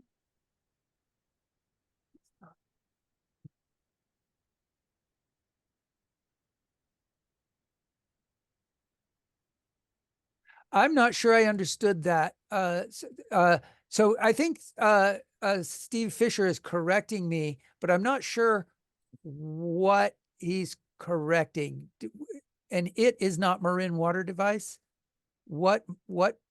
Oh, I see. It goes up to this other question. Does Marin Water's Right. flume measure the amount of water used during irrigation? I don't know. It sounds like Steve Fisher does know. Yes. So, I mean, I use it pretty regularly in that it does measure the flow by zone. So if you know zone 1 is operating at 6 a.m. for 4 minutes, you can look at 6 a.m. and see that it's 16 gallons a minute. Ah, got it. So I think Yeah. that's what the question asks. So And then this the is second their. part of the, go ahead. I just want to back up for everybody else's sake and just to check for understanding on my part. Flume is the name that Marin Water is using when they have their wireless thing that talks to your phone that does an amazing job of tracking all kinds of different things of household water use. Is that what it is? So let me give a quick 30-second summary. Okay. Flume is a device made by a company in San Luis Obispo. Marin Water is offering a discount to buy those devices through as a customer of Marin Water for a discounted price. So you buy it from Marin Water, you install it, but you don't connect with Marin Water. You connect through their app and through the company, not through Marin Water. Marin Water is just a distributor of the device. Right. Yet, okay, got it. So thank you, Stephen. That's very helpful for our understanding of what the questions were. And I don't know, I'm not sure. I'm guessing I'm pronouncing this Mikkel or Mikkel. Did that answer your question? Yes, it's Michael. Oh, yeah. sorry, Michael. You It's told me okay. that. Yeah, I just, no, it does. It absolutely does answer it. So you could measure the exact amount that you're irrigating if you know what zone, as Steve said, that you're measuring. perfect. I hope I didn't usurp your leadership there, Stephen. No. Okay. So first of all, something you should know about me, my toes are not delicate. I will be the most disappointed if we can't have a good conversation with everybody here. I've got no ego in this at all. I enjoy the conversation. I learn as much as you guys do. I didn't even remember or even perhaps know that it was called Flume. And I did not know it was made in San Luis Obispo. So this is great. This is the stuff I love. So thank you, Stephen, and thank you for Michael for you chiming in and making this an interesting conversation, because this is what I value the most about these kinds of things, because I'm sort of a master gardener at heart too. So Joanna Omi asked, why is the laser system easier to move? Simply because there aren't all of the small parts of emitters. Yes, really, that is what it comes down to. The laser system is easier to move because of that.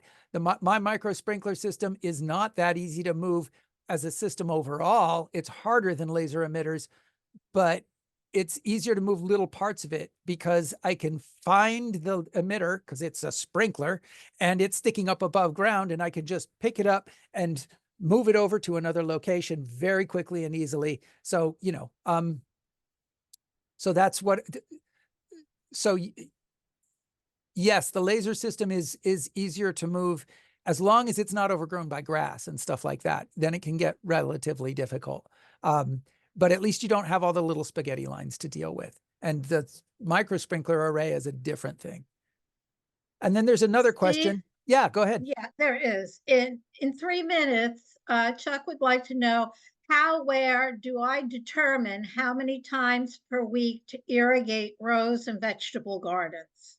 So that is all, that is what that irrigation system talk given by Marin Water should have been able to help you answer. You're gonna, if you want to come up with numbers, so this ultimately, Charles, this ultimately has to be done on the ground with field experience, but you can get really close by using numbers from the California Irrigation Management Information System, looking up rows on WUCalls, which I think is medium, if I recall correctly, for our areas, maybe low, and then calculating how much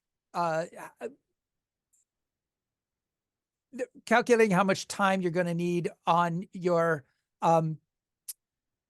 irrigation system from that. And then you're going to want to temper that with how much time until runoff, which you probably won't even run into, but maybe if you're on clay soils on a slope, you might.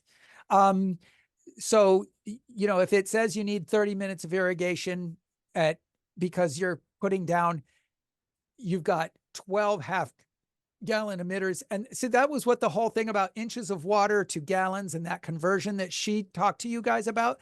That's how you do it. If you guys want me to do a separate class about the running calcs for emitters and trying to figure that out, can get a little challenging, but that's what her talk was all about. So go back to that. If that doesn't help you and you still want some help, especially if there's a bunch of you guys that all are interested in getting help with that, I'm happy to talk with you about how to do the calculations. But I can't get it done in the 1 minute that we've got remaining. Thank you, Stephen. And we look forward to seeing you next week on Fruit Trees. Okay, sounds good. Talk to you guys then. Okay, thank you, Stephen. See ya. Thank you. Bye. Bye. Great talking to you guys.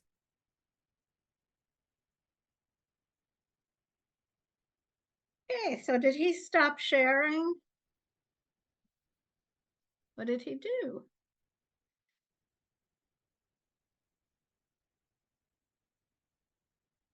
Okay.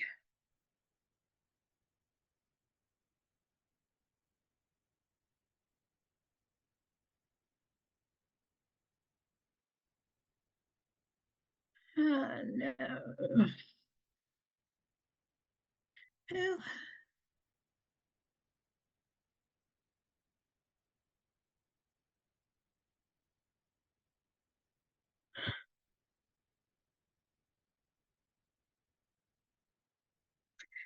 okay, we're going to take a break right now and we'll come back at 3:30.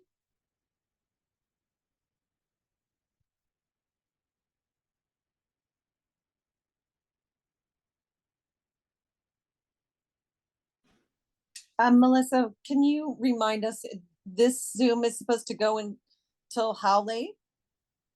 Till I think 5. Let me get my form in front of me. Till 5:20. Okay, great.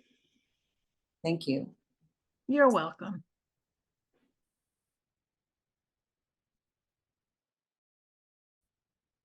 Well, how did that end up there? Okay.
Javier?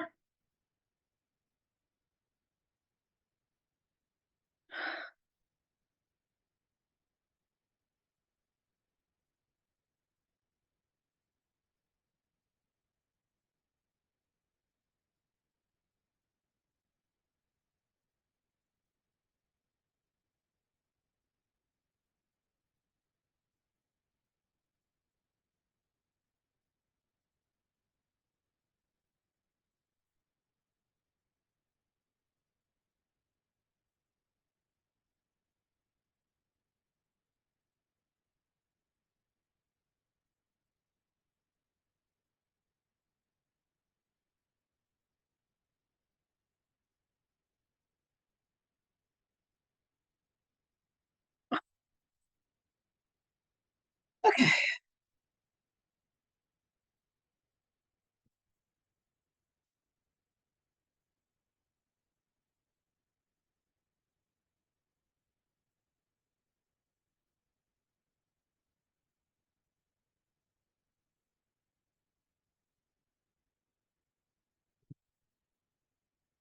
into the bed.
I can't tell if the Zoom is recording. It's still on, but I don't see the recording.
Bob or Jim, which one of you is presenting first?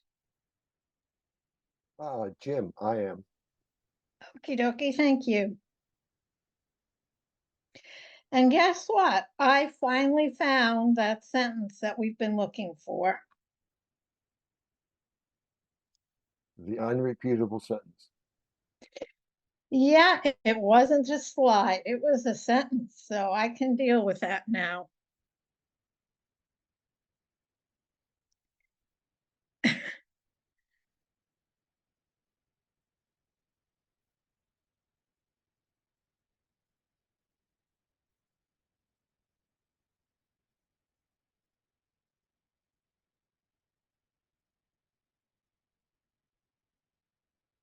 We have about 2 more minutes before we get started again.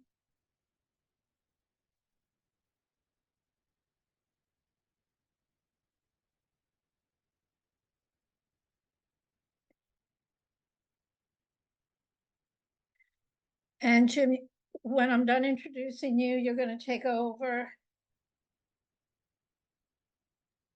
Yep, I'm assuming I could just grab screen share. Yeah, I'm hoping. My co-Zoom person had to leave early, as I found out, so I am not an expert on Zoom. Hopefully you are. But I've got a lot of talking to do beforehand, so.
Okay, I'm going to get started again, and we're going to go to our Fire Smart Landscaping.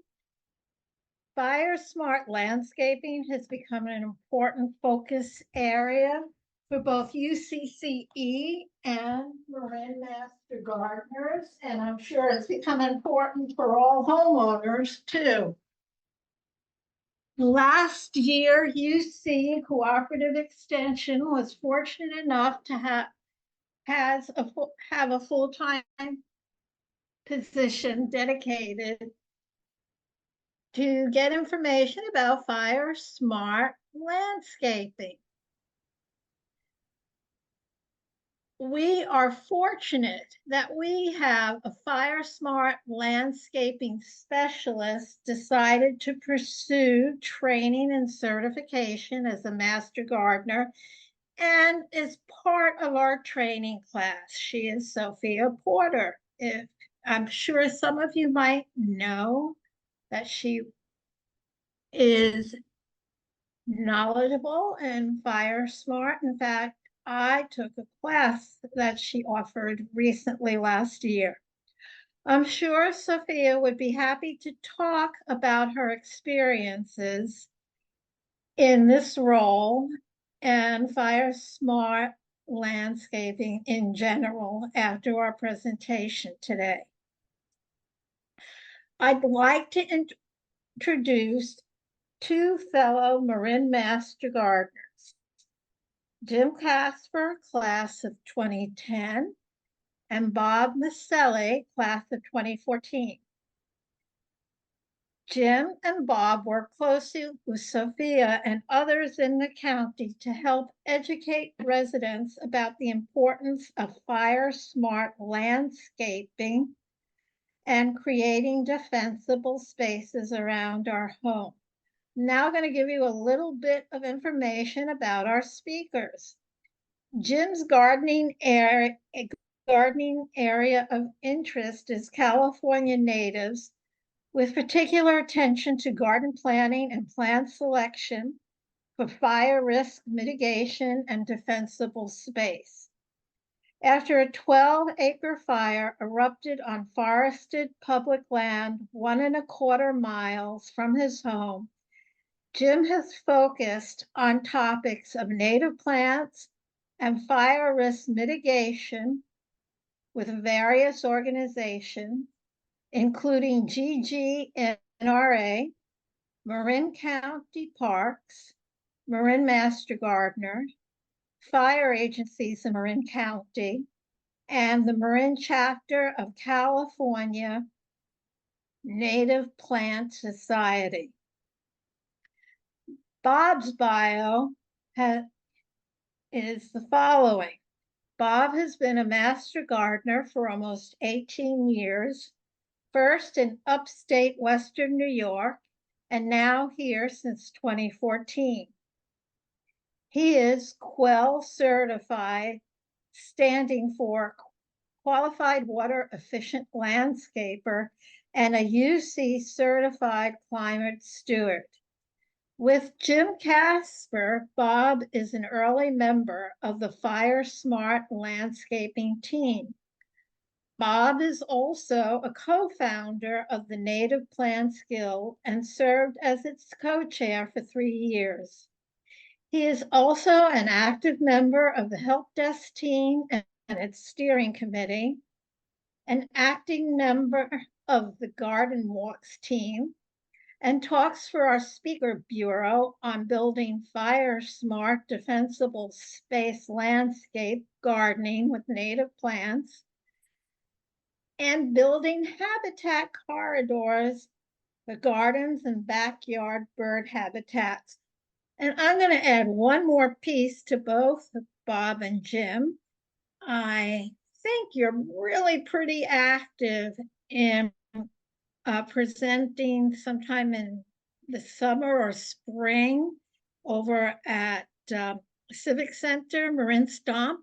I don't know if that's happening this year. Haven't seen anything about it. But if you haven't gone to it, it's really informative and fun. And now I'm going to turn it over to Jim Kasper. So Jim, you're on. Can we get you? You need to unshare. Okay. Just did. And so what you're talking about is an event called Ember Stomp. And Ember Stomp was actually Thank you. Last year was the second year. It was held in the spring of 2022 and 23. It's going to be held in the fall this year. It's going to be held on September 7th, the Saturday after Labor Day. So, and at the same location at the Marin Civic Center. So with that introduction, Fire Smart Landscaping. As Melissa mentioned, both Paul and I are sort of the somewhat founding members of that. He's been the founding member of a number of things. So we're just going to go through this. I guess what I'm going to say is that, here we go. I'm going to cover what I'm going to, for lack of better terms, call the theory, with basic principles and background, some background information about how this all got started, defensible space zones, a little bit on watering considerations, but given what Steve and Swain covered, I'm going to probably move through that pretty quickly. And I think the part that you, once you understand the foundations, the part you're going to find interesting is what Bob will present, which has a lot more to do with what I'm calling the practice, and specifically things he's learned in working in his own yard. So what's Fire Smart Landscaping? Well, it's basically a healthy landscape that mitigates, that in its implementation mitigates the risk of fire spreading through the landscape, and more importantly, embers igniting material on the landscape. I want to emphasize it is not a type of landscaping. It's not like a cottage landscape or a Japanese landscape. In fact, is a characteristic, just like drought tolerant can be. You can have a drought tolerant yard regardless of what design you may have. And it does apply to all kinds of gardens and landscapes. It is simply a characteristic. So whatever your yard looks like, whatever your landscape looks like, you can in fact make it fire smart. So how did we get here? You all know about climate change. It's been coming. Wildfires have become more frequent. If you've been in Marin County for anything more than 4 or 5 years, you're aware of some of the problems that have occurred in some of the neighboring counties. We then ran into a period of time with severe drought, and then most recently, what I'm calling weather whiplash, with 2 years of very high rainfall. But to give you an idea, going back to wildfires, if you look at the last 10 years, so since the beginning of 2015, in California, 15 of the most destructive 20 wildfires have occurred in that 10-year period. And 12 of the 20 largest fires have occurred in that last 10 years. So it's been a big problem, not to emphasize that too much. One of the things that you may have seen recently, and by that I mean within the last couple of months and maybe even today, is that at a national level, the plant hardiness zones have changed. And in essence, 1/2 of the country has shifted to a half zone warmer, with another half of the country not having a significant change. So this is not a California situation. This is happening throughout the country. So what does make up fire? So it's a combination. First of all, there's something that people refer to as a fire triangle. It has basically, for fire to take place, so you have to have oxygen and heat, more importantly, fuel, something that'll burn. Fire behavior, which is what occurs in the landscape, what firefighters and fire agencies will talk about, also has a triangle. And it has 3 components. Again, fuel is the common one, but the other 2 are topography and weather. We can't affect 2 of those 3 in each of those triangles. The one thing we do have influence over is fuel. And you're probably aware that fuel can be anything, and the first thing that probably pops into your mind is vegetation, maybe even landscape mulch. But more importantly, it's all that other stuff, some of it that might have fallen into sort of hardscape from Stephen's previous discussion.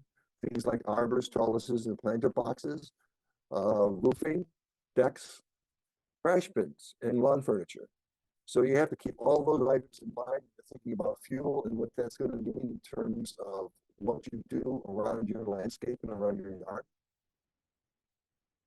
A little bit of a brief advertisement. Fire Safe Marin, you're probably familiar with that organization. It is Marin County's Fire Safe Council. There are multiple Fire Safe Councils throughout the country. Their recommendations are, first of all, be ready and prepared for whatever's going to happen. Have a go bag and that kind of stuff.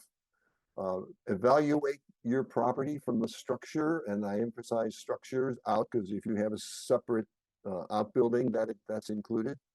And work your way out. There are some things that you can do at the structure level that are fairly simple. I'm not going to go into them, but we are going to talk about landscaping and specifically defensible space. So what is defensible space? Well, I'm sorry, what are the 3 types of fire exposure? And I have them listed from the left to the right to some extent by the way people tend to think of them. You tend to think of wildfire especially, as being direct flame contact, which is, something next to something else is on fire, that first something catches on fire. Radiant heat, you may have some large material that's burning hot enough that the heat is so intense that the thing next to it catches on fire just by that radiant heat. Excuse me, Jim. Jim, this is Ethan. Your sound is coming through garbled. Okay, thank you. There's a couple people at least who are having this issue. Something, and it might be on your end. Is that any better? Not for me. I don't know about other people. Is that any better? Yes. Okay. Thank you. Okay.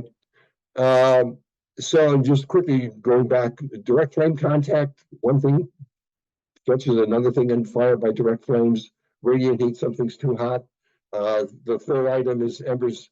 What's been learned by evaluating, especially some of the recent fires, by recent, I mean over the last 10 years, is that somewhere between 60 to 90% of the structures that have burned in a wildfire are actually caused by embers, not by direct flame, not by radiant heat. So really taking a look at what can catch on fire by embers landing on it that's around your property is what you need to focus on. So I'll just give you two scenarios. You've got one condition on the left where everything around the structure burned, but the structure didn't catch on fire. And on the right, you've got the exact opposite, which is the structure caught on fire, but nothing happened to the vegetation. And the big difference is a little bit of preparation for the picture on the left, where there was a defensible space implemented, and we'll talk about how to do that. And on the right, there was probably some debris somewhere near the structure that caused the structure to catch on fire. This photo just gives you an idea of what an ember storm looks like on the ground near a structure when a firefighter is trying to deal with it. This is from the LA Times. And if you look at different lighter spots, those are the places where two things happen. One is, chances are, based on winds during the day outside of the fire, some debris has built up, either in a corner or it gets, between where a wall ends up meeting the horizontal surface. And it so happens during a fire, especially with the winds, that's where the embers are gonna land, and that's what's gonna cause something else to burn a little bit hotter and ultimately causing the structure to catch on fire.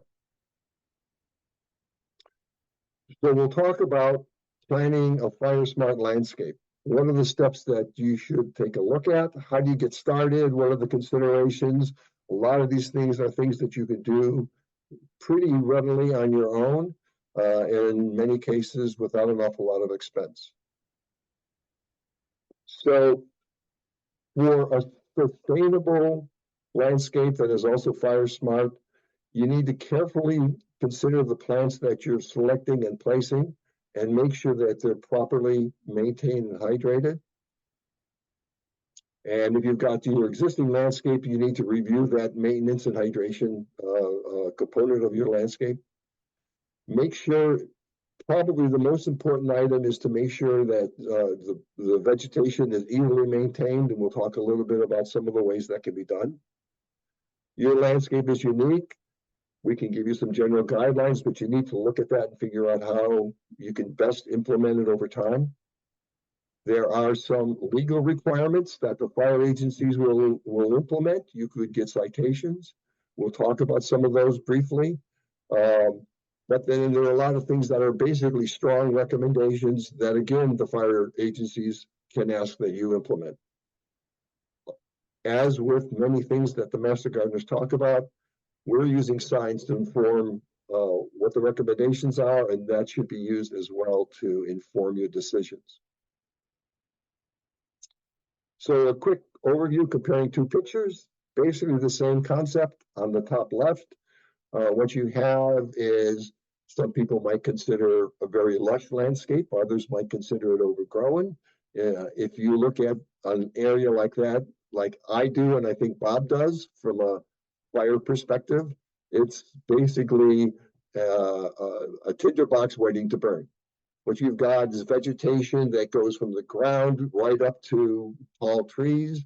You have tall trees right up against the house, shrubs up against the house underneath a window, any number of things. And the bottom right picture basically shows how, if you clean up that landscape, a couple things happen. First of all, it becomes much more fire smart. You've eliminated or removed a lot of the high potential causes of a fire spreading from one area to another. And by the way, from a gardening point of view, it's probably much easier to maintain those plants in that environment. Well, let's talk about a couple of individual steps that you can take. One of the concepts that's covered in in fire smart landscaping is the idea of ladder fuels. And that's the idea that if a fire starts at the low level, a grass fire, for example, it could spread then to shrubs. And depending on the proximity of the shrubs with trees, it could then spread into trees and then become what's known as a crown fire, which becomes, gets up to the very tops of the trees, causes a number of problems, including then creating its own wind conditions and causes not only far embers that could go up to several miles, but also just ends up moving much faster as it creates its own wind. So some of the guidelines are, first of all, what you want to do is maintain your trees so that there's at least 6 feet of clearance from the lower vegetation to the bottom of the bottom limbs of the tree. If it's a smaller tree, it's 1/3 of the height of the tree. If you have shrubs underneath the tree, you want to make sure that there's 3 times the height of the shrub between the top of the shrub and the bottom of branches of the tree. Essentially, from observations of fires, firemen, fire personnel have noticed that if that shrub catches fire, the flames, in fact, will be 3 times higher. And that's the reason for that 3 times difference. And you do those kinds of things, and what you avoid is the picture on the right, where a fire starts at the ground and moves all the way up into the tree. An additional consideration is, well, what's your topography? If you're on a flat area, you can use some general guidelines that I mentioned before. Once you start looking at a slope, both from a tree point of view and shrub point of view, you want to have greater distances between clusters of that vegetation. The primary reason is, as you probably all know, fire tends to warm up things uphill as it burns. The steeper the slope, the faster that heating will take place. Fire is also the only thing in nature that moves faster uphill than it does anything else. So you want to minimize the possibility of the fire spreading quickly. So the greater your slope, you want to have greater placing between clusters of plants. Doesn't have to be necessarily individual plants, but that you have separation for clusters so the fire can jump from one area to another. Let's talk about defensible space zones. What is defensible space and what are the zones? We'll get into the zones in a minute. Basically, defensible space is that area between a structure in your house and an oncoming wildfire where you've managed the vegetation to slow or stop the spread of the wildfire. By the way, it's also the place that firefighters will be looking to help defend your home. I've heard many stories of firefighters basically driving down the street looking at a place to make a stand and protect the structure. And one of the things they look at is how well prepared is the vegetation around that structure, where not only can they help save the structure, but more importantly, they're not putting their own lives at risk. So the overarching objective is reduce the flammability as vegetation gets closer to your house. The way I conceptually picture this is think of it as the top of your vegetation being described by a bowl. The bottom of the bowl is where the lowest vegetation is, that's closest to the house. As you get farther away from the house, you can get taller and taller things. That's a rough approximation. We'll get into it a little bit later. We're not talking about removing tall structures, tall vegetation that's close to the house, but managing it appropriately.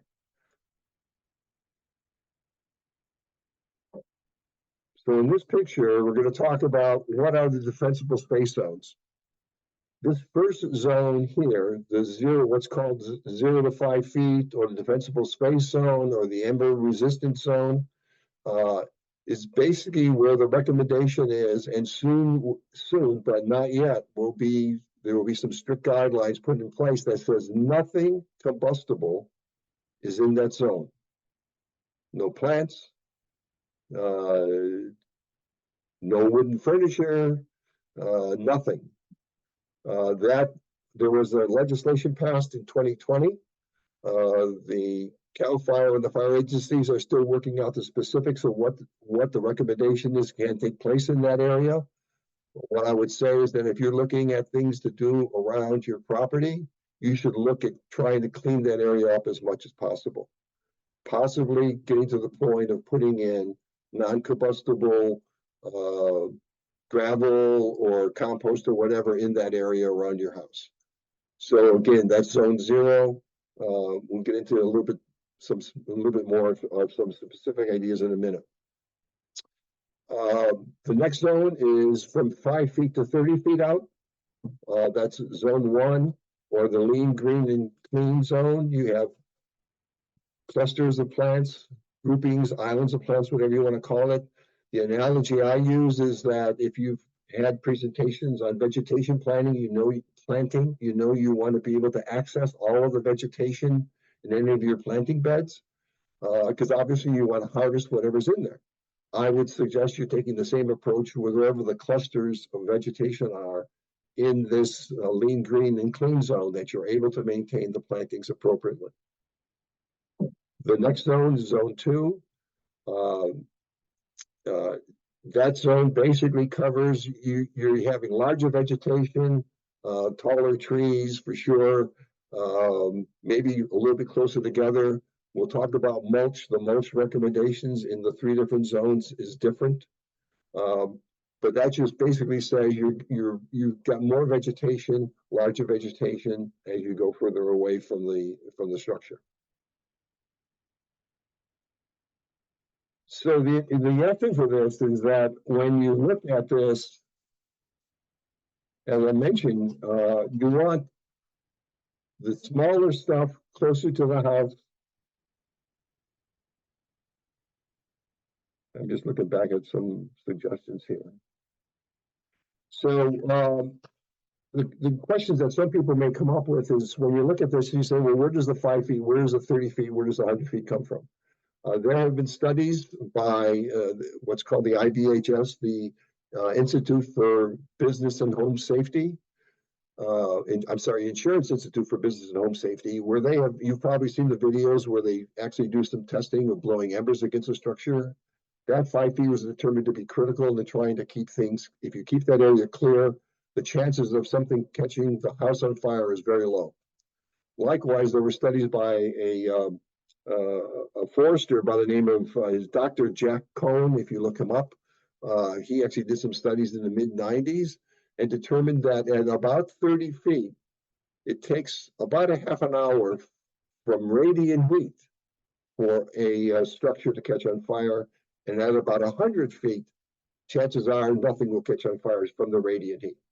So this is all based on sound scientific principles and studies. It is not something that somebody made up. So then let's talk about, well, what are the landscape design and maintenance basics, and what should you be looking at when you look at each of those individual zones? First of all, across the entire landscape, the key is to trying to keep things clean, removing dead and dying plants and branches, etc. You create islands of plants with preferably non-combustible paths between the islands. That's probably something you should look at more strictly as you get closer to a structure. If you're farther away, 20, 30 feet away from a structure, if you want to use something that's combustible, like large wood chips, that's probably fine. But again, you want to make sure that there's enough spacing between the plants or the plant clusters. You want to avoid planting any mulch close to the any planting or mulching close to the structure, especially within that 5 feet, for anything that's flammable. And I mentioned the idea of pruning up the trees at least 6 feet from the ground. So let's talk about each of the zones. So what are some design considerations? Ideally, nothing combustible. As I mentioned, this will become a requirement in a couple years. You want to minimize planting. One of the things that's being looked at is, for example, are plants within pots going to be acceptable? Stephen, in his earlier presentation, talked about grass within that zone. Is that going to be acceptable? That's to be determined. For sure, what you don't want to do is have any planting that's in front of or underneath windows, combustible siding, under or near decks, and especially under vents and eaves on your structure. Basically, a fire in something that's under a window could cause the window to crack, and the fire through embers getting inside the structure. One of the requirements is that there should be no tree limbs 10 feet from a chimney, and many fire agencies also recommend 10 feet from the chimney and a roof to keep all tree limbs clear. So what do you do with 0 to 5 feet? Well, it becomes a matter of making it decorative by using non-combustible material. Perhaps, and we'll have to see what the final rulings will be, being able to plant succulents or low-growing plants or plants that may be seasonal, so that they grow earlier in the season. As you get closer to the middle and the end of the year, you're able to clean them up and reduce the amount of vegetation and combustible material. Keep in mind that includes any fences or gates that are attached to the structure. And the recommendation that will probably be strictly required even now is that if you have a fence and or through the fence a gate that attaches to a structure, that you have a 3, preferably 5 foot section that attaches to the structure that is not combustible. That could be any of the examples that are shown here. It could be a metal. It could be hardy board, if you're familiar with that. That's basically a concrete composite material. And it could just be that one section. So if you have a very nice wooden fence, all you have to do is look at that one section that is attached to the structure, to the house. You don't have to replace the entire thing. But for sure, that's what you want to do. That way it prevents the fire from moving through the fence. If a fire caught the fence, if some outside fire caught the fence on fire further down away from the structure, there are many examples where fires actually essentially run up that wooden fence, and at the point of connecting to the house, caught the house on fire. So you want to minimize the risk of that taking place. And just to give you an idea of what can happen in 0 to 5 feet, this is pictures from a fire. So what you have is a grassy area, a nice composted section that's right up against the house, well-planted, wooden compost probably with shrubbery. And as you see, embers basically landed in that mulch area, in turn caught the shrubs to catch on fire. And if you notice, there's a significant amount of damage to the siding on the structure as a result of that fire. And you'd imagine that fire wouldn't have been all that much from the mulch, but it was enough to in turn catch the shrubs on fire and cause the damage that you see. So what do we do beyond that first 5 feet? As I mentioned, it's referred to as the lean, clean, and green zone. You want to focus on irrigation. This is where you should focus. Planted islands, non-combustible pathways in between those islands.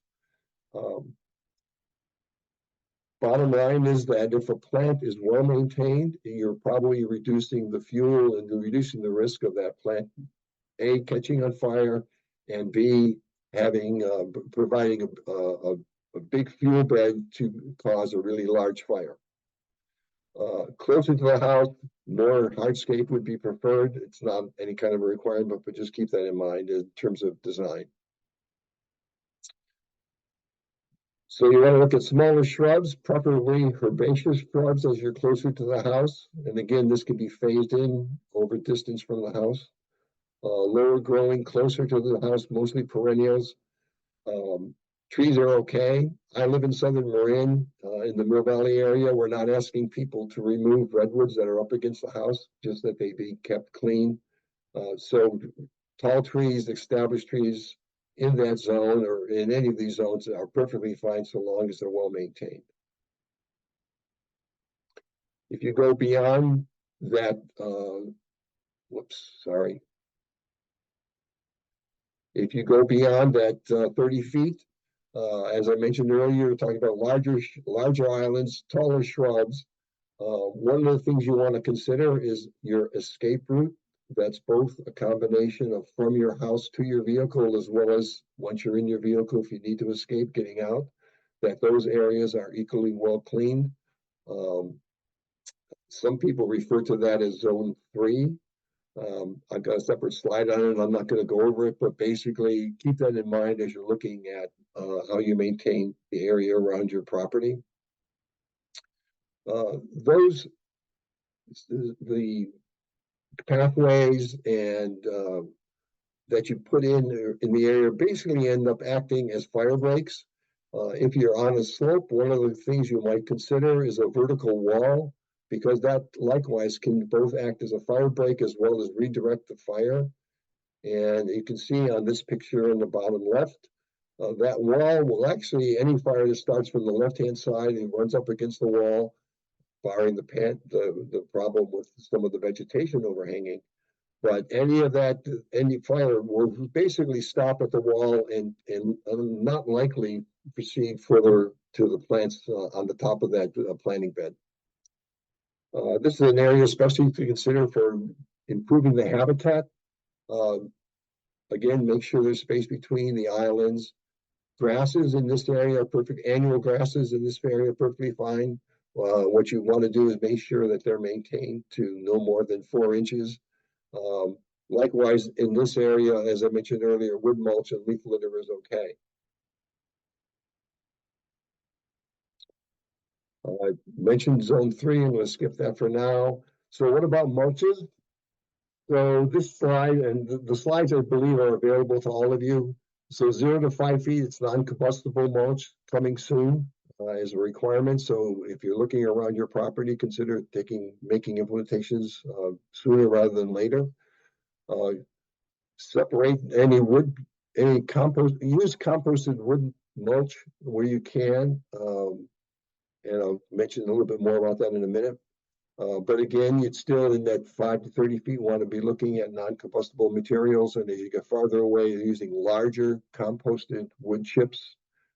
You do not want to have gorilla hair or I can't remember the other name. Anyway, anywhere on your property. I mean, and think of it from a boy or Girl Scout point of view. If you're out camping, you're going to use that gorilla hair, something like that, to start a fire. So you don't want to use that material anywhere around your property.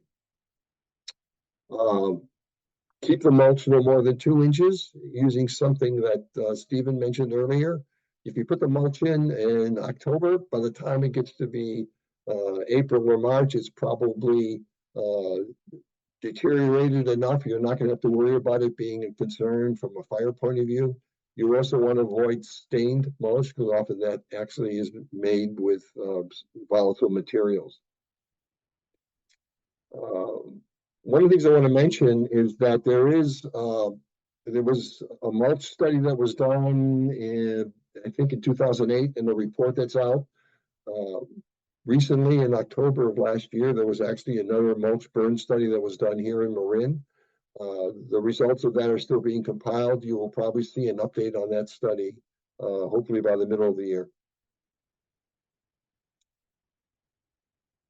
Here's a list of some, what I call defensible space myths. I'm just going to highlight a couple of them.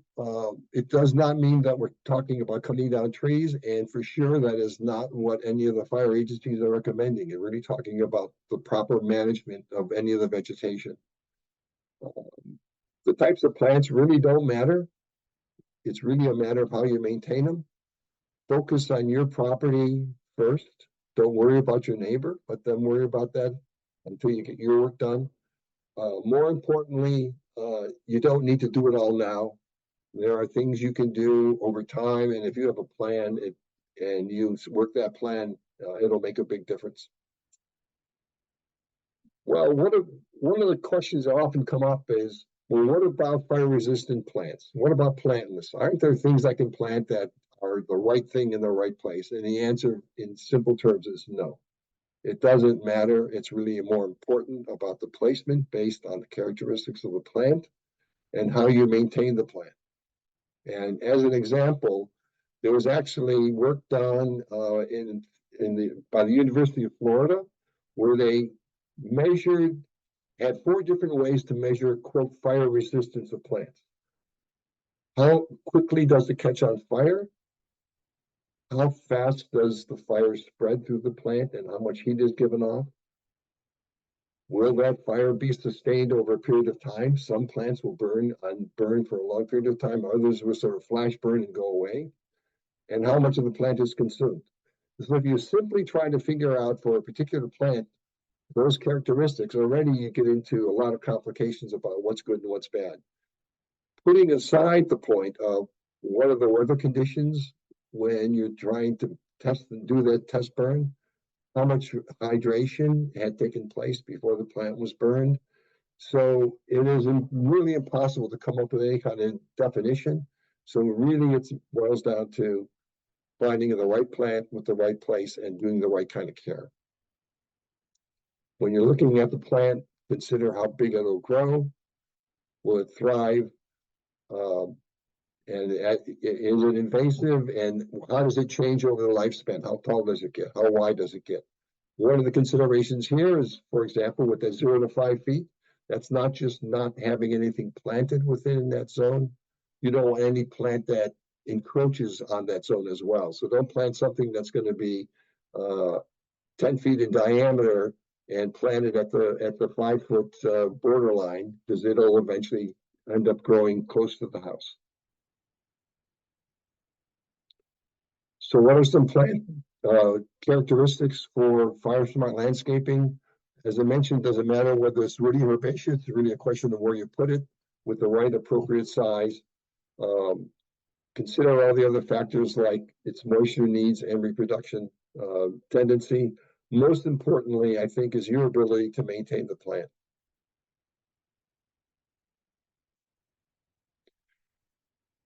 As I think you've heard from many other people, including Stephen, Swain, Mediterranean plants are probably better for us.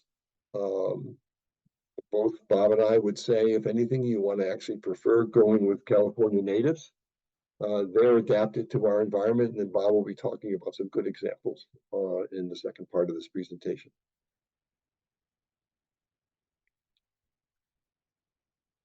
I'm going to go through this very quickly. These slides were actually put in a couple of years ago when we were talking about drought.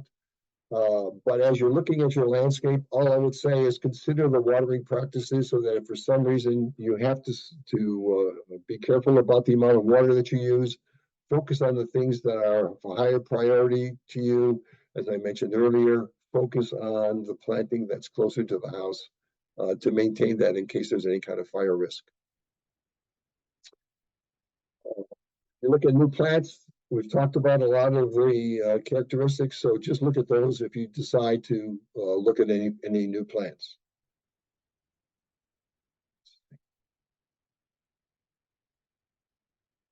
Sort of lost my place here.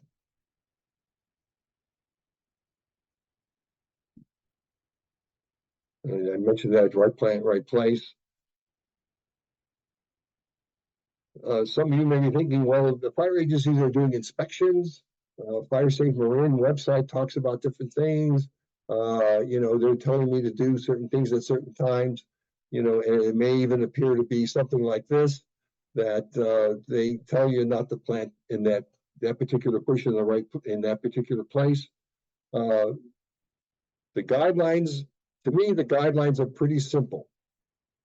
And that basically said, this is a list of the specifics of what's called the Public Resource Code 4291. It describes the regulations, but they're very simple. And that is, you're trying to minimize the risk of fire moving from away from the structure to the structure. And there's any number of ways that you can do that. These are some specific examples. As I mentioned, Zone 0 implementation requirements may be defined later this year. There are no good or bad plant lists. It's really a matter of how you maintain them. So if you want to start, basically, I would just suggest you do a walkabout, take notes, take photos, figure out what the situation is. Start by cleaning up the debris and some of the vegetation closer to the house. Start from the house and work out. Make a list of what your next steps will be. If you do get some recommendations from the fire agency, I think they're going to be more interested in whether you have a plan and starting to take action than you trying to make it all take place at once. This is something that you can do and should do over time. and then look at working with your neighbors to basically create a fire smart area around your house and around your community. I have this picture just shows you a couple of one example of a change that was done in Marin County. You have wooden stairway on the left, obviously fire considerations there. It butts up against the house. Any number of things that you can think of in this area. There were also some other considerations this property owner had about the vegetation at these higher levels. They made the change so that you have non-combustible material against the house, change the pathing. They basically enhanced the area up on top as well, and just made it more appealing for the entire area. I'm going to cover just real briefly something that's not in your slide, but just a quick commentary. We're putting together a list of things that are there benefits for doing zone zero, and the bottom line is if you look at any plants that are up against a structure, chances are the side of the plant against the structure is not maintainable and is probably not the healthiest. So by keeping the plants away from the structure, you can do a better job of maintaining it. You also are able to better maintain the structure itself. How do you start on zone zero? I've got some information that we're trying to put together on how to get started. Some examples would be pick an area around your structure that is less visible, that you don't see from the structure, and maybe more importantly, that isn't seen from outside. And implement zone zero changes in that area by putting in non-combustible compost in that area. One of the other topics is, what about insurance? As you may have heard, insurance companies are looking more strictly at that. There's a lot of changes taking place at the insurance level at the insurance industry level. You got to keep in mind, keep track of what those changes are. And just one other slide, I'm going to show you about this fire season. So to give you an idea, this is what the fires look like going back to 2017. The first big fire in our area was the Tubbs fire up in Sonoma. The list that I have here shows the ranking of the individual fire based on size or deadliness or size, or how destructive it was. But one of the questions people ask about this year is, well, we've had 2 years of great rain. Isn't that going to make it better? Well, the argument is probably quite the opposite, that you'll have greater vegetation growth and potentially cause higher risk. I think this is a personal observation, I think it's going to be more dependent on what the weather's like when you get into July, August, and September. If it turns out to be what it was like in 2020, where we had very hot, warm conditions, unlike last year, then I think the fire risk is to be much higher. And with that, I'm going to stop sharing and turn it over to Bob.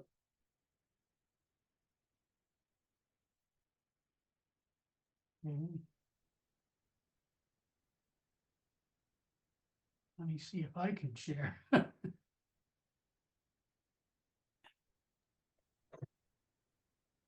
Jim, do you want to answer the questions in chat, or do you want Bob? I will go through the chat while Bob's talking and try to answer those, yes. Okay, thank you.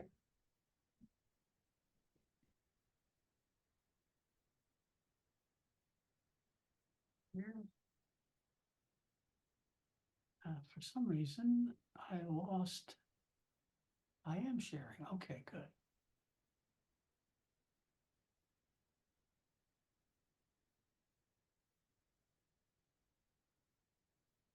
Okay, so I'm going to talk about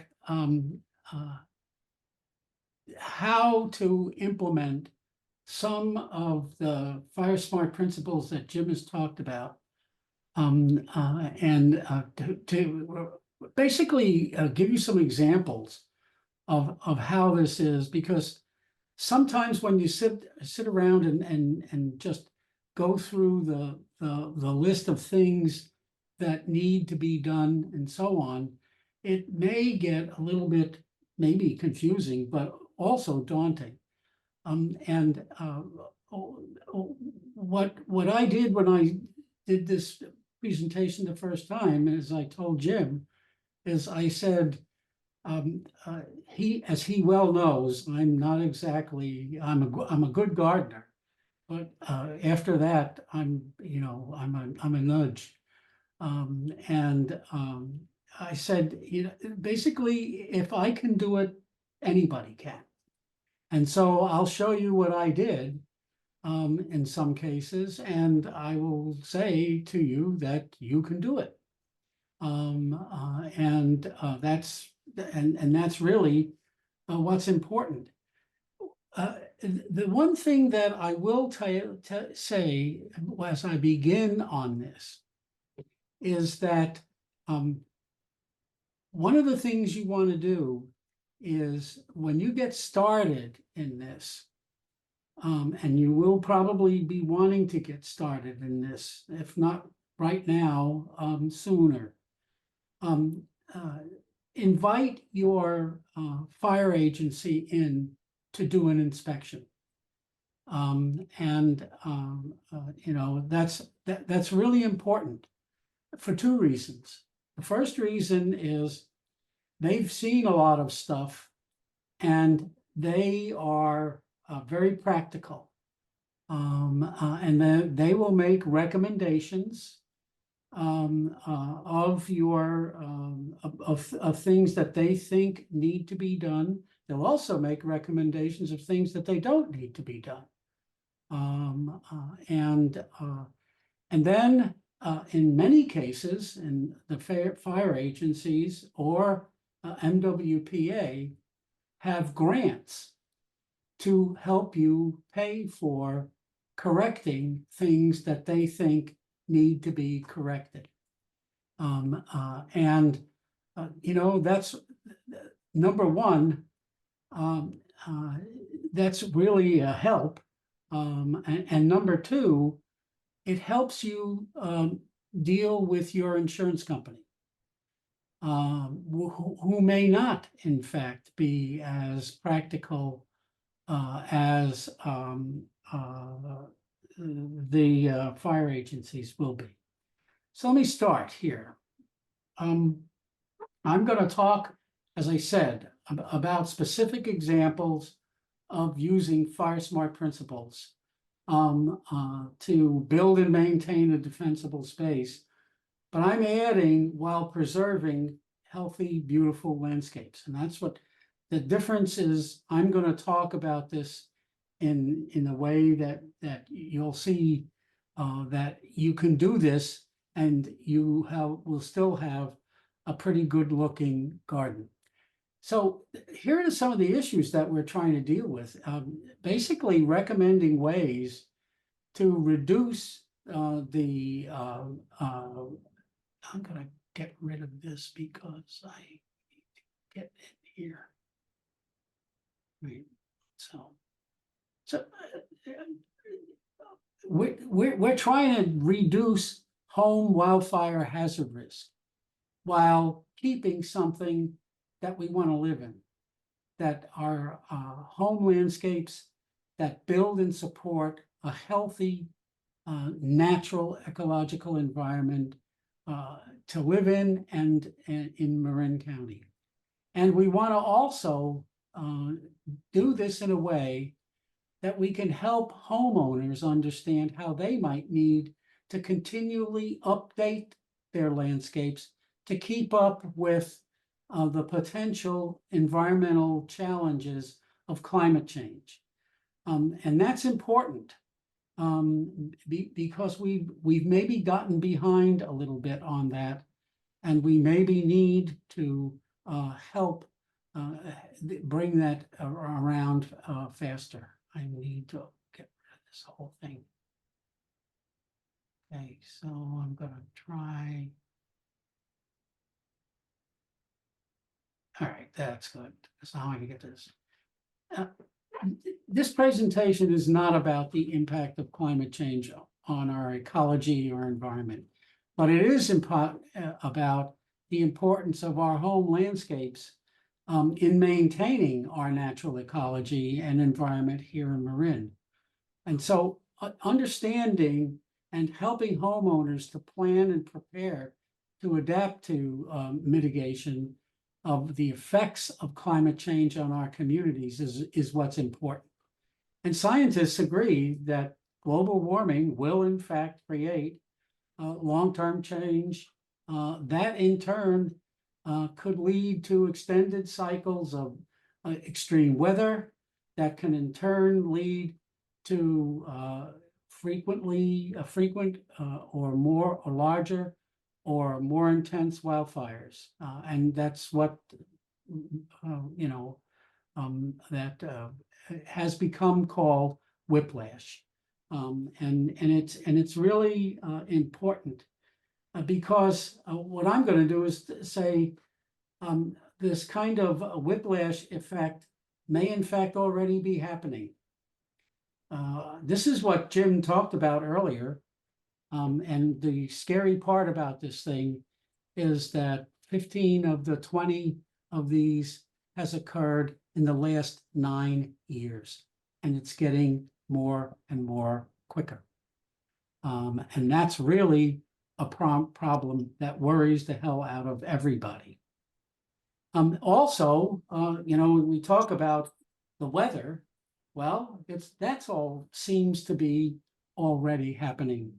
In the December to March area of 2022 and 2023, we had 57 days of rain, 56 inches of rainfall, 12 atmospheric rivers, and some of which was the heaviest rainfall in some of California's history.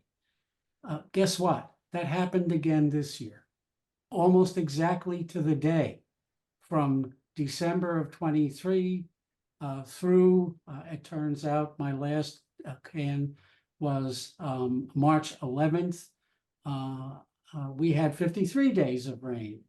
We had 37 inches of rain, which is basically what we would normally get in a year and a half. We had it in 3 months. We had record storms in Southern California, and we had record snow in the High Sierra, 10 feet of snow in one storm. That's something very interesting. So what I'm trying to say here is that things are happening now that we need to begin understanding and helping people deal with. We're not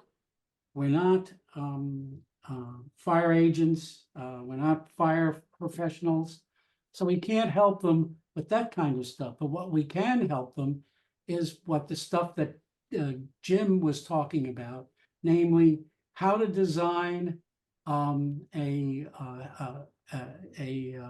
garden that will minimize or reduce the risk of a fire. So is this, do you think, a good way of looking at a way to fire smart a home? Barren wasteland? And that, by the way, is what my backyard looked like when we moved in 10 years ago. But anything like that is, not healthy or fire safe. It's not a solution to anything. In fact, it could exacerbate the situation. And you know what? It's also unnecessary, because following some of these principles, homeowners can have a healthy, beautiful, biodiverse, sustainable, fire smart landscape like this one without denuding their gardens or anything like that. And that's the main thesis of my part of this presentation. I want to think about, I'm a native plant nut, and I want you to think about how to help make those kinds of areas live. Now, the thing that you have to think about is that home landscapes and gardens are important elements of a healthy environment and ecology in all of the area around us in Marin County. And they're worth preserving because they rebuild biodiversity by protecting and extending Marin's unique plant communities, by encouraging beneficial wildlife, creating habitat for other native plants, for insects, birds, and mammals, and other living creatures, including us, actually. That we want to preserve and protect these natural environments, avoiding materials and practices that may harm them, by building and protecting the life in their soil, by reducing the use of water, energy, and other critical resources. And we want to mitigate climate change to encourage vital natural services that we can't do without: clean air, sequestering carbon, building soil, minimizing or eliminating waste, purifying groundwater, and more. All those things make our gardens worth preserving. So creating and improving all of these home landscapes is one role of native plants in a healthy fire-smart garden. The design of the landscape and its defensible space using the fire-smart guidelines that Jim talked about reduces the wildfire hazard risk.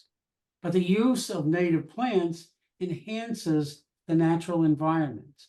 It makes them healthier, more sustainable, and it turns out more fire resilient. And we'll talk a little bit about that later.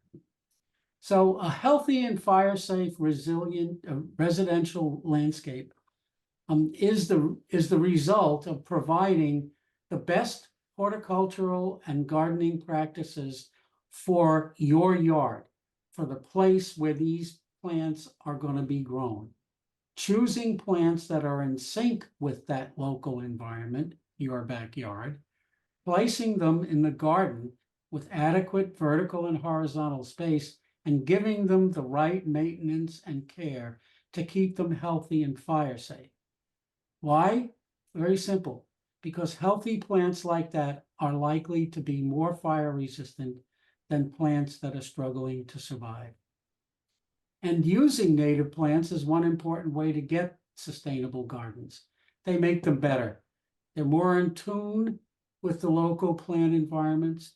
They support biodiversity, and they lighten the ecological load on the environment. As I said before, they use less water, chemicals, and are more in tune with the environment. And why is that so? Well, that's very simple. They grew up with it because native plants have grown up with everything else in Marin County. They've co-evolved with our Mediterranean climate, our geography, our topography, our soil, our animals, birds, and insects. They're actually California's true landscape. So native plants have been deeply associated with the long established natural ecosystems in our area for tens of thousands of years. They just fit in and perform better than non-natives in a lot of situations. They're better associated with an ecosystem's microclimate, soils, and even the mycorrhizal subterranean networks. And that close association may be why native plants will stay hydrated in situations where there is a lack of rain or irrigation. And they are also not only healthier, but more resilient to wildfire for that rain. Our wildlife visit and use them more frequently. You can see my little friend here. It's basically a rufous hummingbird on migration from Southern California to Nome, Alaska. And he stopped off at our place to refuel, and he headed right for the hummingbird sage the morning he arrived, a native plant. Why was that? Because he recognized it. If you look at the top of his head, you'll see yellow. That's how hummingbirds do pollination. And he's been on these plants before because he wouldn't have that there. So the one important role of natives is erosion control, and in hilly marin, that's a big deal because on my hill and on a lot of hills, that can often be a landscape and soil quality problem. But the native plant roots it may hold a hill better and more sustainably than a lot of other things. Now, this hill is about 30 feet from my home, and it was planted using native plants with vigorous root systems like ceanothus, manzanita, California Fremontia, California buckwheat, dwarf coyote bush, and sage to reduce erosion on steep slopes. So notice, however, how the native plants and the plant groupings are spaced. And what that is for fuel separation. Now this is not just functional. The hill blooms from early spring through fall, and it's beautiful when it does. It's also a great habitat for beneficial insects, pollinators, and birds. This is dwarf coyote bush.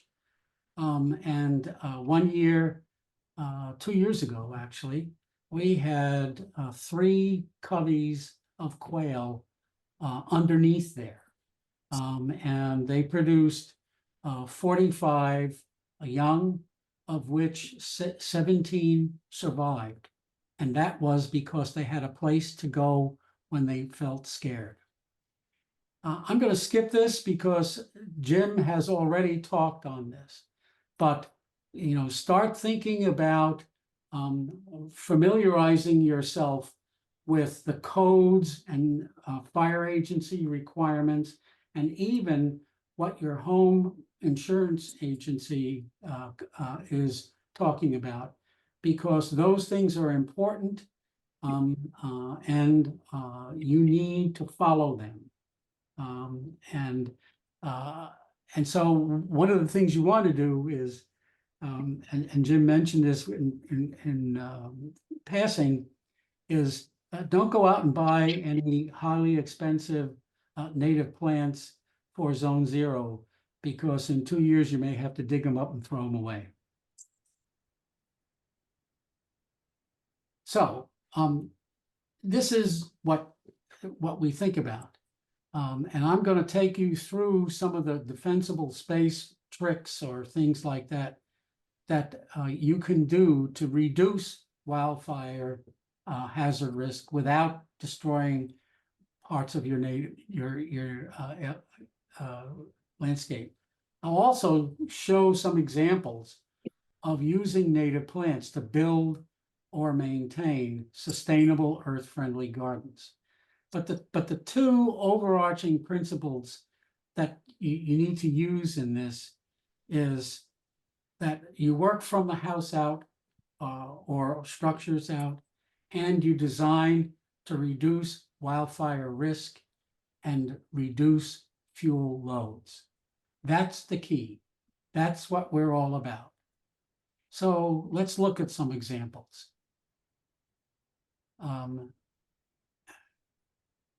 And when we deal with 0 to 5, the kind of things that we want to think about are no flammable mulch, fencing, furniture, anything that's flammable, no dead branches or other garden debris, no roof litter or other garden debris, no tall plants under the eaves because the flames rise 2 to 3 times the height of the plant, nothing flammable attached to or close to the house, no branches within 10 feet of the roof or the chimney. So let's look at some of the things that you can do here. So if you've got foundation plants or other combustibles that touching or close to the house, or that are in front of windows or under overhangs, or that are more than 12 to 18 inches tall, or that are twiggy or easier to ignite by embers, like these, remove them.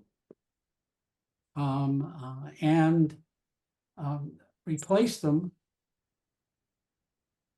with things that are safer. So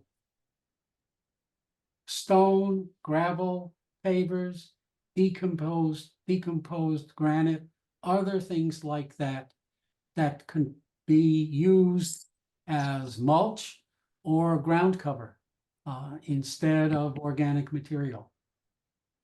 If plants are used, they should not touch the house. And they should be low growing, non-woody, low ignition, and appropriately irrigated perennials or annuals or succulents. And even here, you should consider California plants, and we'll look at a couple of things that you might consider. So in this area right here, there was no way that we could put plants in there without them touching the house. It's too narrow. And also getting irrigation into this place was almost impossible, or certainly expensive. So the pebbles alone replaced the problematic plants that were there. And actually, we were lucky. We got some pebbles that were a good color match for the house, and they look pretty good. They certainly look better than the blacktop right out in front of them. Same thing happened here. These are roses and plants with fine leaves that were right up against the wooden siding, underneath windows and underneath overhangs, and right across from all of my garden there. And so we got rid of them. We replaced them with pebbles, and the pebbles and decomposed granite path now give me about 8 to 10 feet between the house and the garden, a much better situation. So when you think about plants to replace any that might need to be removed, so why consider native plants? Well, you know, why consider any plant? What would you do? You would have a list of things that say, what makes a good plant for this area? Well, it's probably going to be healthy, water-wise, in our area, pollinator friendly, and a habitat builder. And you'll want it to be well-behaved, and by that we mean not invasive and producing few dry branches and garden debris and so on like that. Also, we want it to be cared, but maybe not a lot of care. So why do something that we have to continually work at? And we want it to be easily maintainable. Well, that's a good list for plants in a fire smart or any earth-friendly garden. And as native plants check most of those boxes, maybe native plants might be among some of the homeowners' best choices to make. So here's an area in our home where we had tall rosemary and lavender plants that were planted against the house. We removed that. And as shown up here, we replaced it with a bed of 2 to 3 feet of non-combustible stones. And then with plants such as coral bells, hybrids, sage hybrids, catmint, herbs, and strawberry plants, low-growing plants that are perennials for the most part. They look great in the spring. In fact, they're in bloom right now, and they look like that. When the flowering is done, we cut it back to 2 to 4 inches, as shown in here, during fire season, all the way through to the first rains. You know, these have been in both ways. They have been examined by the Nevada fire and passed, but we know that we're likely to have to pull this back to here when some of the new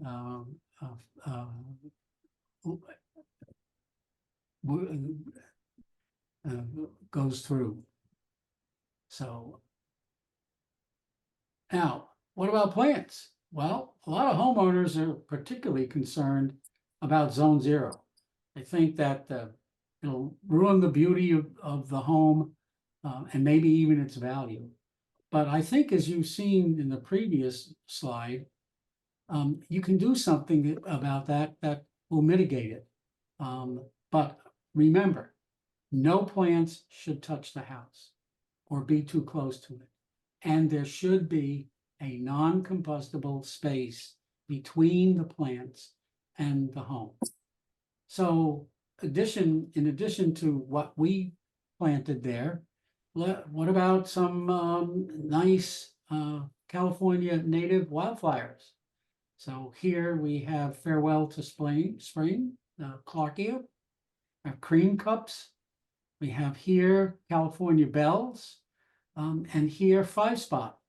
All of them are pretty, and the California ringlet butterfly here certainly seems to be enjoying it. And so these are only a few of the native annual wildflowers that, for the most part, are below 12 inches that might fill the bill in this area. And or how about these low-growing native herbaceous perennials? We've got here blue-eyed grass. This is beech strawberry. This is a low-growing penstemon, and coast buckwheat, which rarely grows higher than about 9 to 12 inches. And it can be kept that way with 1 or 2 trims a year. So these are things that will work and will last for as long as you want them. Or how about some low-growing California succulents? Here we've got Catalina Dudleya, and here is Coast Dudleya. They grow about 6 or so inches tall. They bloom for a relatively long way, and they're beautiful when they do bloom. Or here's some Lewisia. They also, the cliff maids is what they're called. They also bloom. They're also low growing. One problem about succulents is you've got to keep them somewhat hydrated, because if they dry out, they become flammable. And then the reason to have them is gone. Now the consister can think about zones 1 and 2. And when planting beyond the house, Jim had a good list of plants, so I'm just going to skip this really quickly.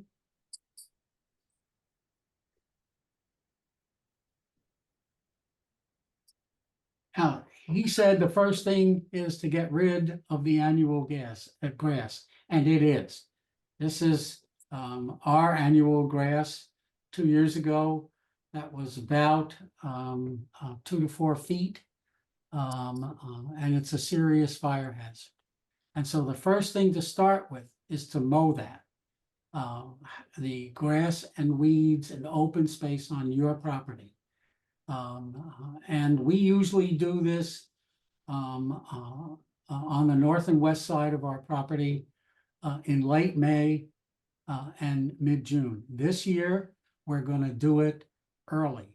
We're going to do it in about a week, and then we'll probably do it again in late May or early June, and then probably again in I would say July or maybe August, depending on what it looks like. So the growth of things because of the rain that we have had here has been nothing short of phenomenal. I've never seen anything like it. And so it's going to become a real fire hazard problem.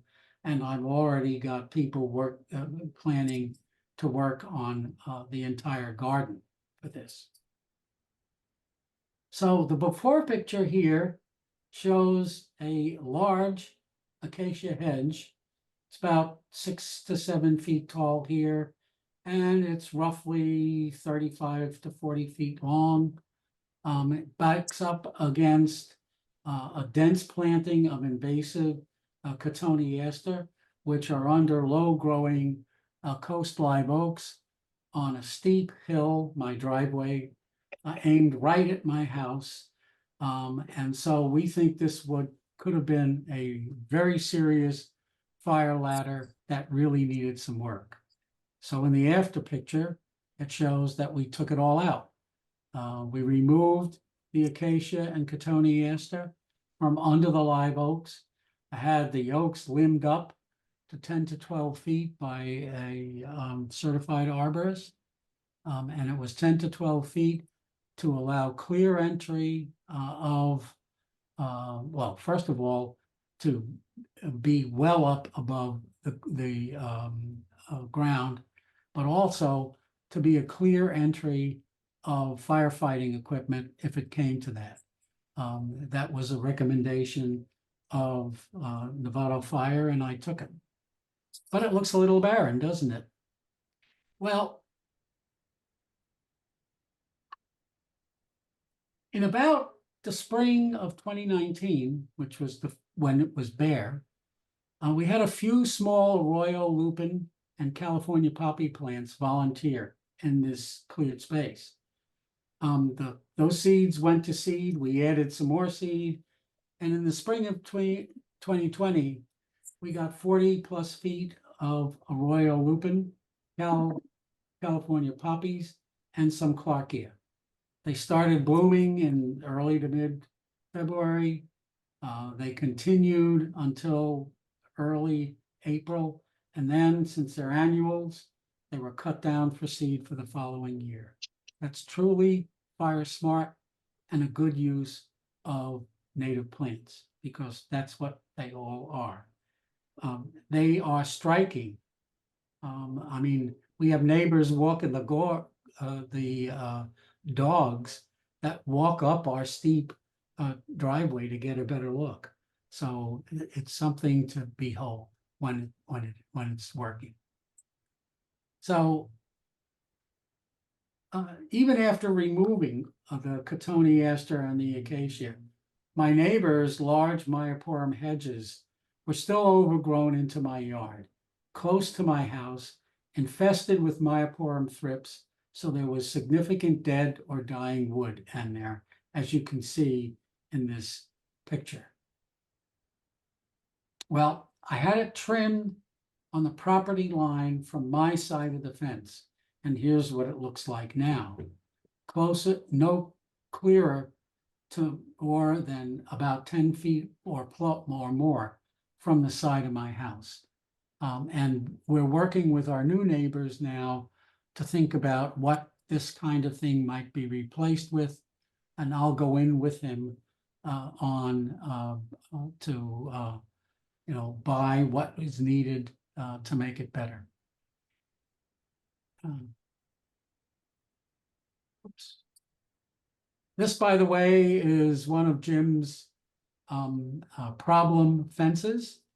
There's a gate right here that butts up against the house.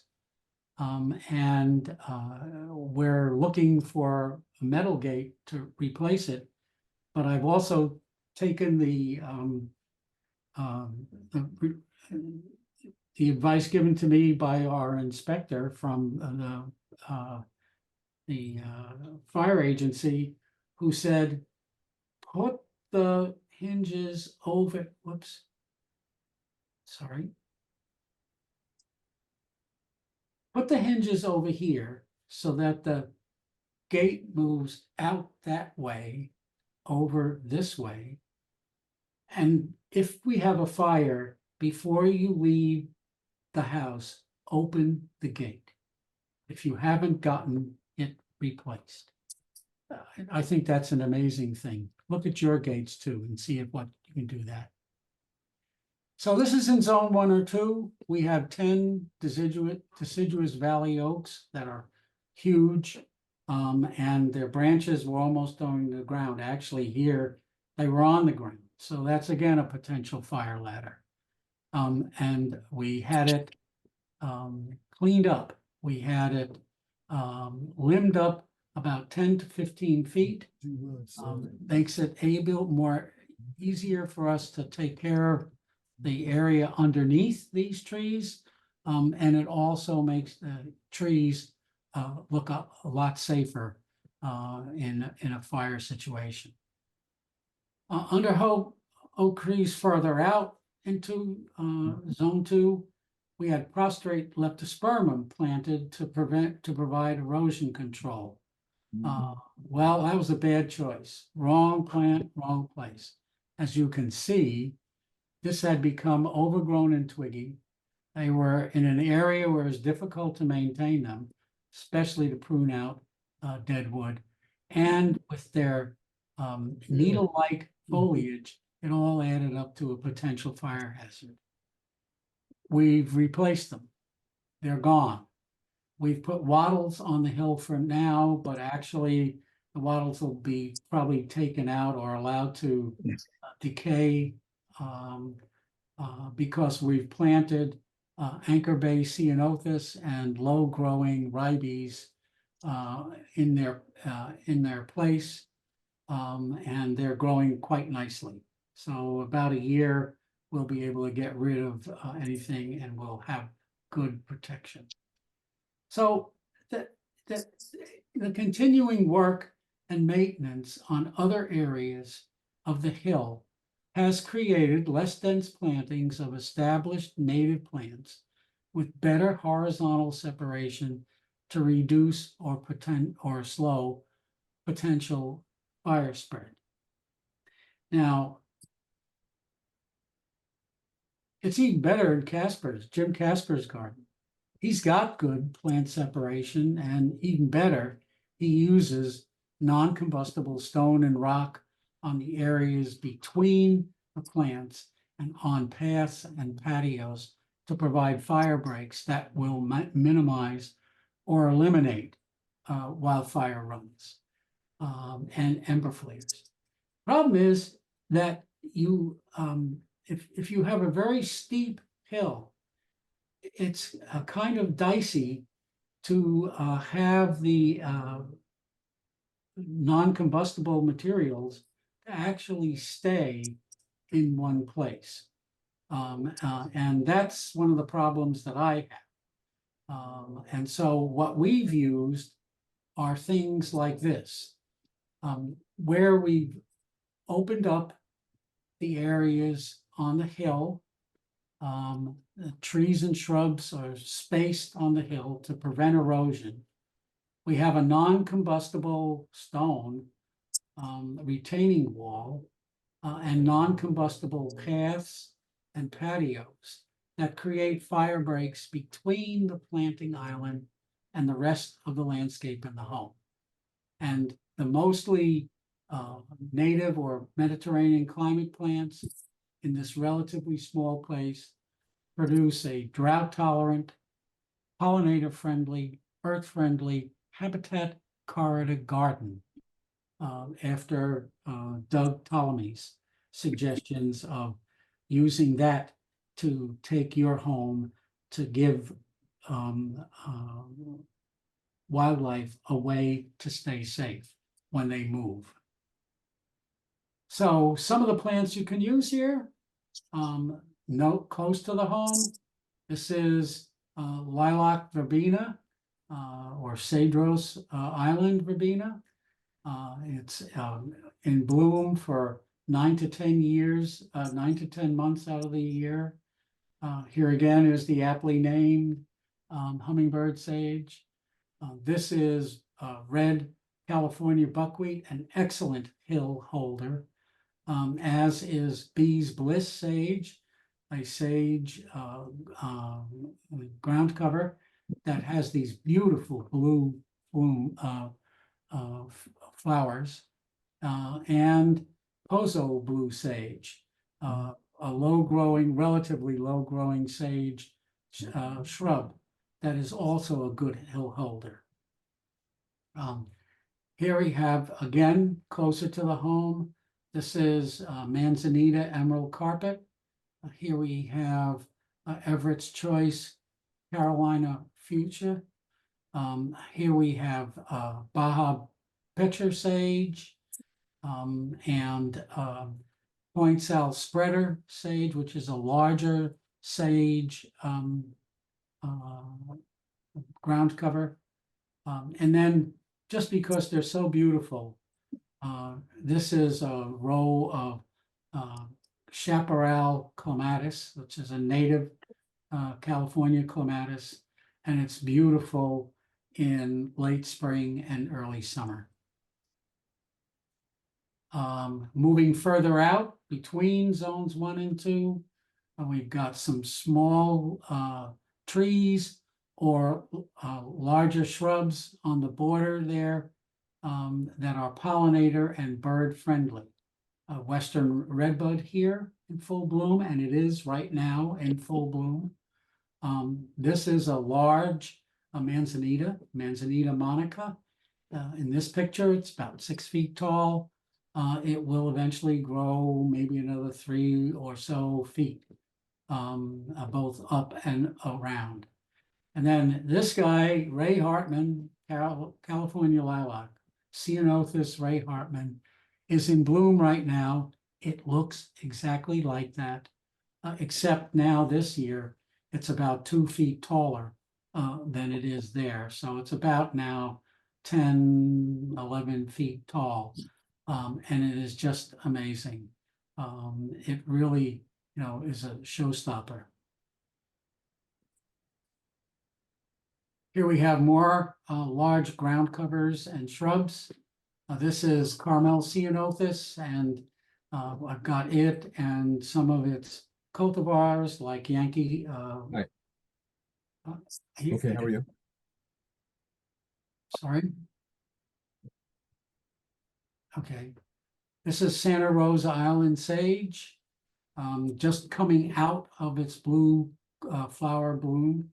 And this is Catalina perfume or Ribes viburnifolium, a really nice evergreen ground cover that has berries in the fall and brings in the birds who are working in migration.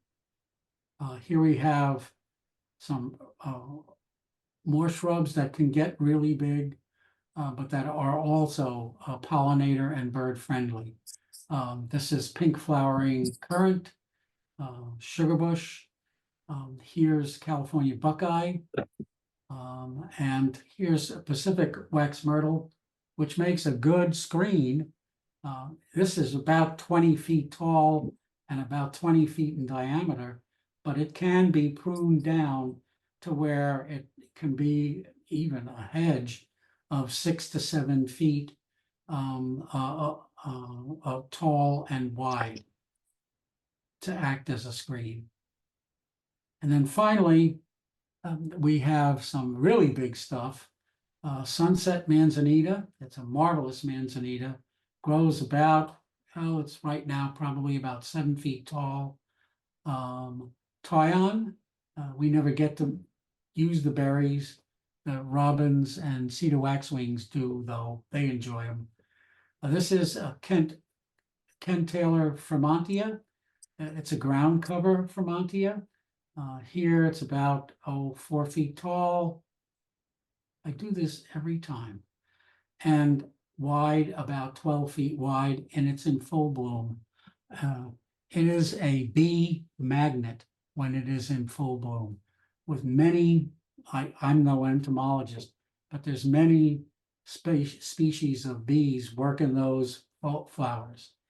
Here's California lilac. This is Ceanothus blue jeans, called because you can see from the color, it looks like a many washed pair of Levi's in color.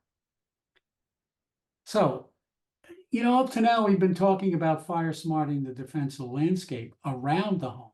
But what about the home? Well, master gardeners, we're not really trained to give homeowners advice on home hardening, unless one of us happens to be maybe a firefighter or a builder or a contractor. So if you get somebody that asks you questions about how they should, harden their home, send them here. Fire Safe Marin, harden your home. A lot of good information there to give them a place to get started. But to give you some ideas to what might be done, here's my house. It has a Class A roof, or always has that. It's concrete. It has metal downspouts and gutters. It has twin pane, but not thermal pane windows, and it's got an internal sprinkler system. But our wooden shingles and trim and foundation, soffit and gable vents were not fire resistant. And so since we live in a high fire area and back up to open space, we decided to do something about it. So the first thing we did when we were hardening the landscape is, since we got this empty, we put 14 fire-resistant Vulcan foundation vents in to start hardening the house. But wildfire may not be the only threat to your home. These neighbors can do some serious damage, including making your home more vulnerable to ember storm incursion. How? Here's how. Our feathered friends drilled hundreds of holes on 2 sides of the house and filled them with acorns. You can see this right here. That's their new granary. But these holes could also admit embers into the interior space between interior walls and wood siding, possibly taking the house. So we wanted to make our home both fire and acorn woodpecker resistant. And by the way, that again was another tip given to me by the folks from Novato Fire during their explanation. When these were all covered up, they said, you got to get rid of those. And by the way, they gave me a grant to do it. So the first thing, you got to bring your place up to code. There was no or very little plywood here underneath the siding. There should have been, and so we installed plywood sheathing where there had been none. And then we replaced the siding with hardy board, fiber cement, fire-resistant siding, trim, and soffit enclosures, and Vulcan fire-resistant foundation, soffit, and gable vents. And I can say this, it looks pretty good. And thank the good Lord, we haven't had a fire, so I can't report on that. But after slightly over 2 years, I can report there's not been one bloody acorn woodpecker hole drilled in the new siding. And so we consider that victory. So to recap, why create sustainable defense and reduce wildfire risk? And why use native plants to do that? Well, you want to create the native plant to have a fire smart landscape that will nurture soil, encourage biodiversity, mitigate and adapt to climate change, encourage wildlife, and help reduce wildfire risk. Native plants increase wildfire and climate change resilience and mitigation, and they prevent erosion. That's a big deal for me, and it's a big deal for anybody with a steep slope. And so, we've got good hardscape separation between the garden and my home, and we built fire breaks on the hill using hardscape covered stairs and paths, about, I'd say 5 to 6 in width, and hardscape walls and a patio. But remember, we're really trying to achieve horizontal and vertical spacing and plant sizing and shaping to increase fuel separation and reduce fuel mass. And what this and the foregoing examples show is that wildfire hardening of the landscape can be done without leaving large barren spaces or denuding the garden. Often you can achieve the desired results by pruning plant bulk and height, or removing branches, or replacing plant removals with beautiful natives. And what do you look for in plants? Low-growing, ignition-resistant herbaceous annuals and perennials for now. Succulents, nothing touching the house. California natives. And 5 to 30 from the house.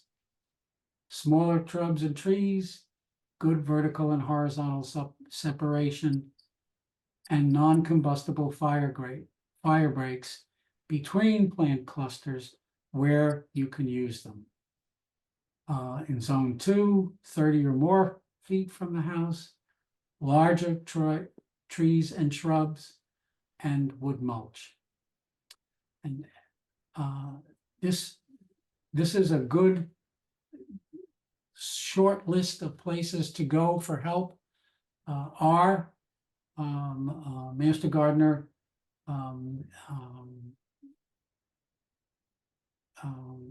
webpage, Calscape. I don't know if you've had a session on Calscape. If not, you should, because it's an excellent tool to use in making choices of native plants. And then, of course, the 3 books that are really important with this. So, thanks for listening. Thank you, Bob. Jim, were you able to answer most of the questions? I will leave it up to the people who asked the questions. I put answers in the chat. Yeah, I saw that. I think they're all there. Yeah, me too. The summary I would give to people is anything regarding, and Bob mentioned it, anything regarding structure, go to the Fire Safe Marine website. There's lots of information there. I also put in links to landscaping related information on the Master Gardener public website. And I just entered in response to Vaughn's question about erosion, a book by Marin Water And somebody else posted an article or an item from CNPS about fire recovery. The only caution I'll give to you is that I have that book. It's really talking about erosion as it's relating to property that had a significant fire. But there's probably characteristics that apply.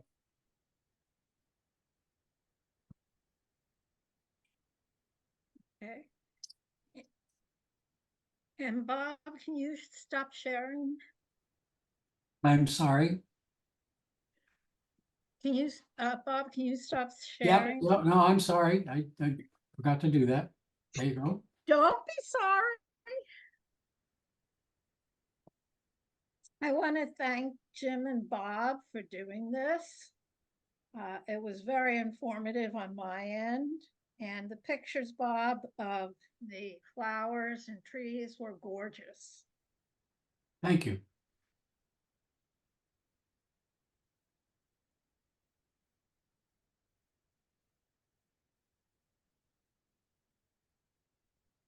There's a question in there, is if the oak tree is large, is it safe to cut large branches? Not for you.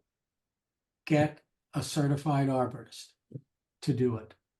That's the way you want to do it, because those folks know how to do it and they have the equipment to do it safely. I have a rule.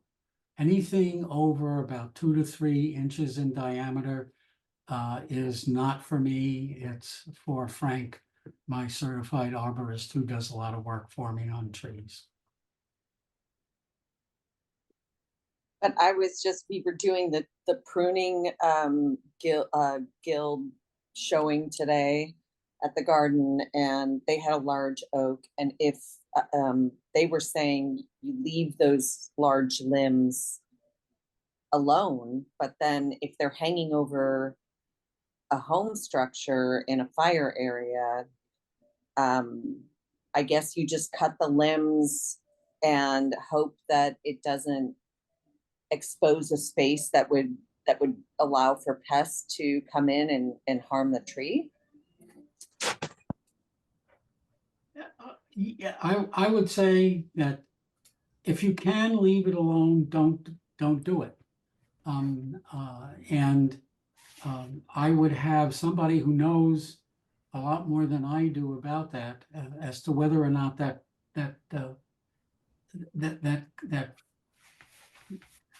makes a bad problem.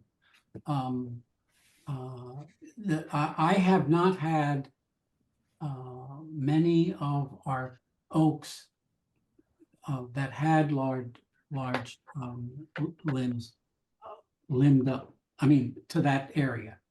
And I just, it's hard to know. That's an interesting question. And again, I would consult with a consulting arborist. Consulting arborists are different. They are arborists who come in, they're certified, who come in and they will evaluate something and tell you what to do. They do not do the work.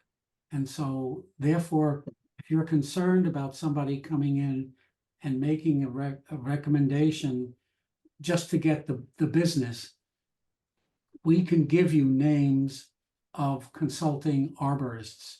Call our help desk and ask for references for consulting arborists. What they'll do is charge you I don't know, $100, $150 per hour, but they're rarely, unless you've got a lot of work for them, it's worth it because you can feel comfortable that if they say, well, I wouldn't have that done, don't have it done. Right. Okay, that's helpful. Thank you. This is Jim. This is Jim. I'm going to add one other thing, is that pay attention to when the tree is dormant.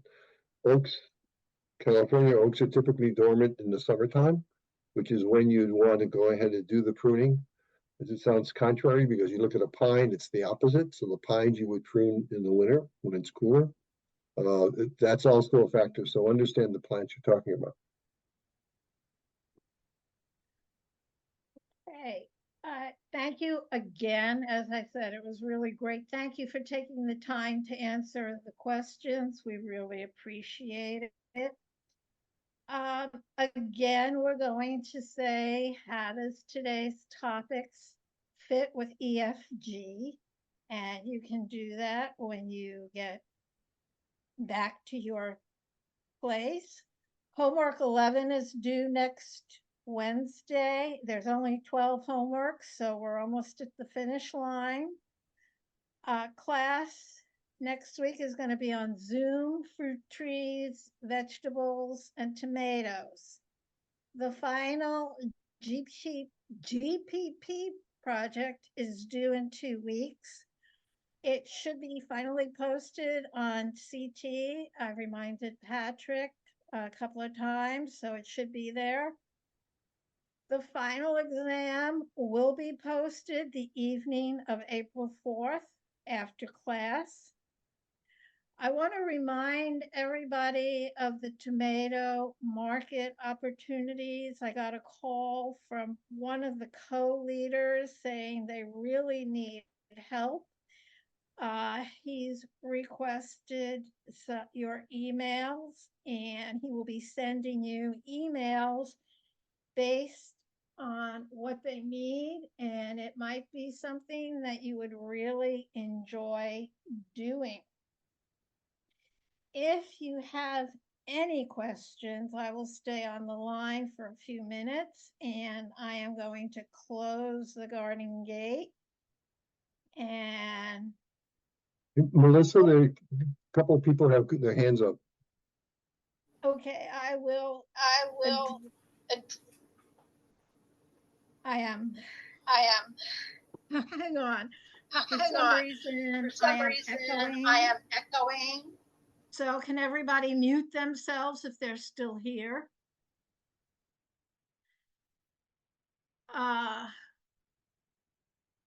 And you can, let me do the garden gate, and the people with the hands up, can you unmute yourself and just ask the question?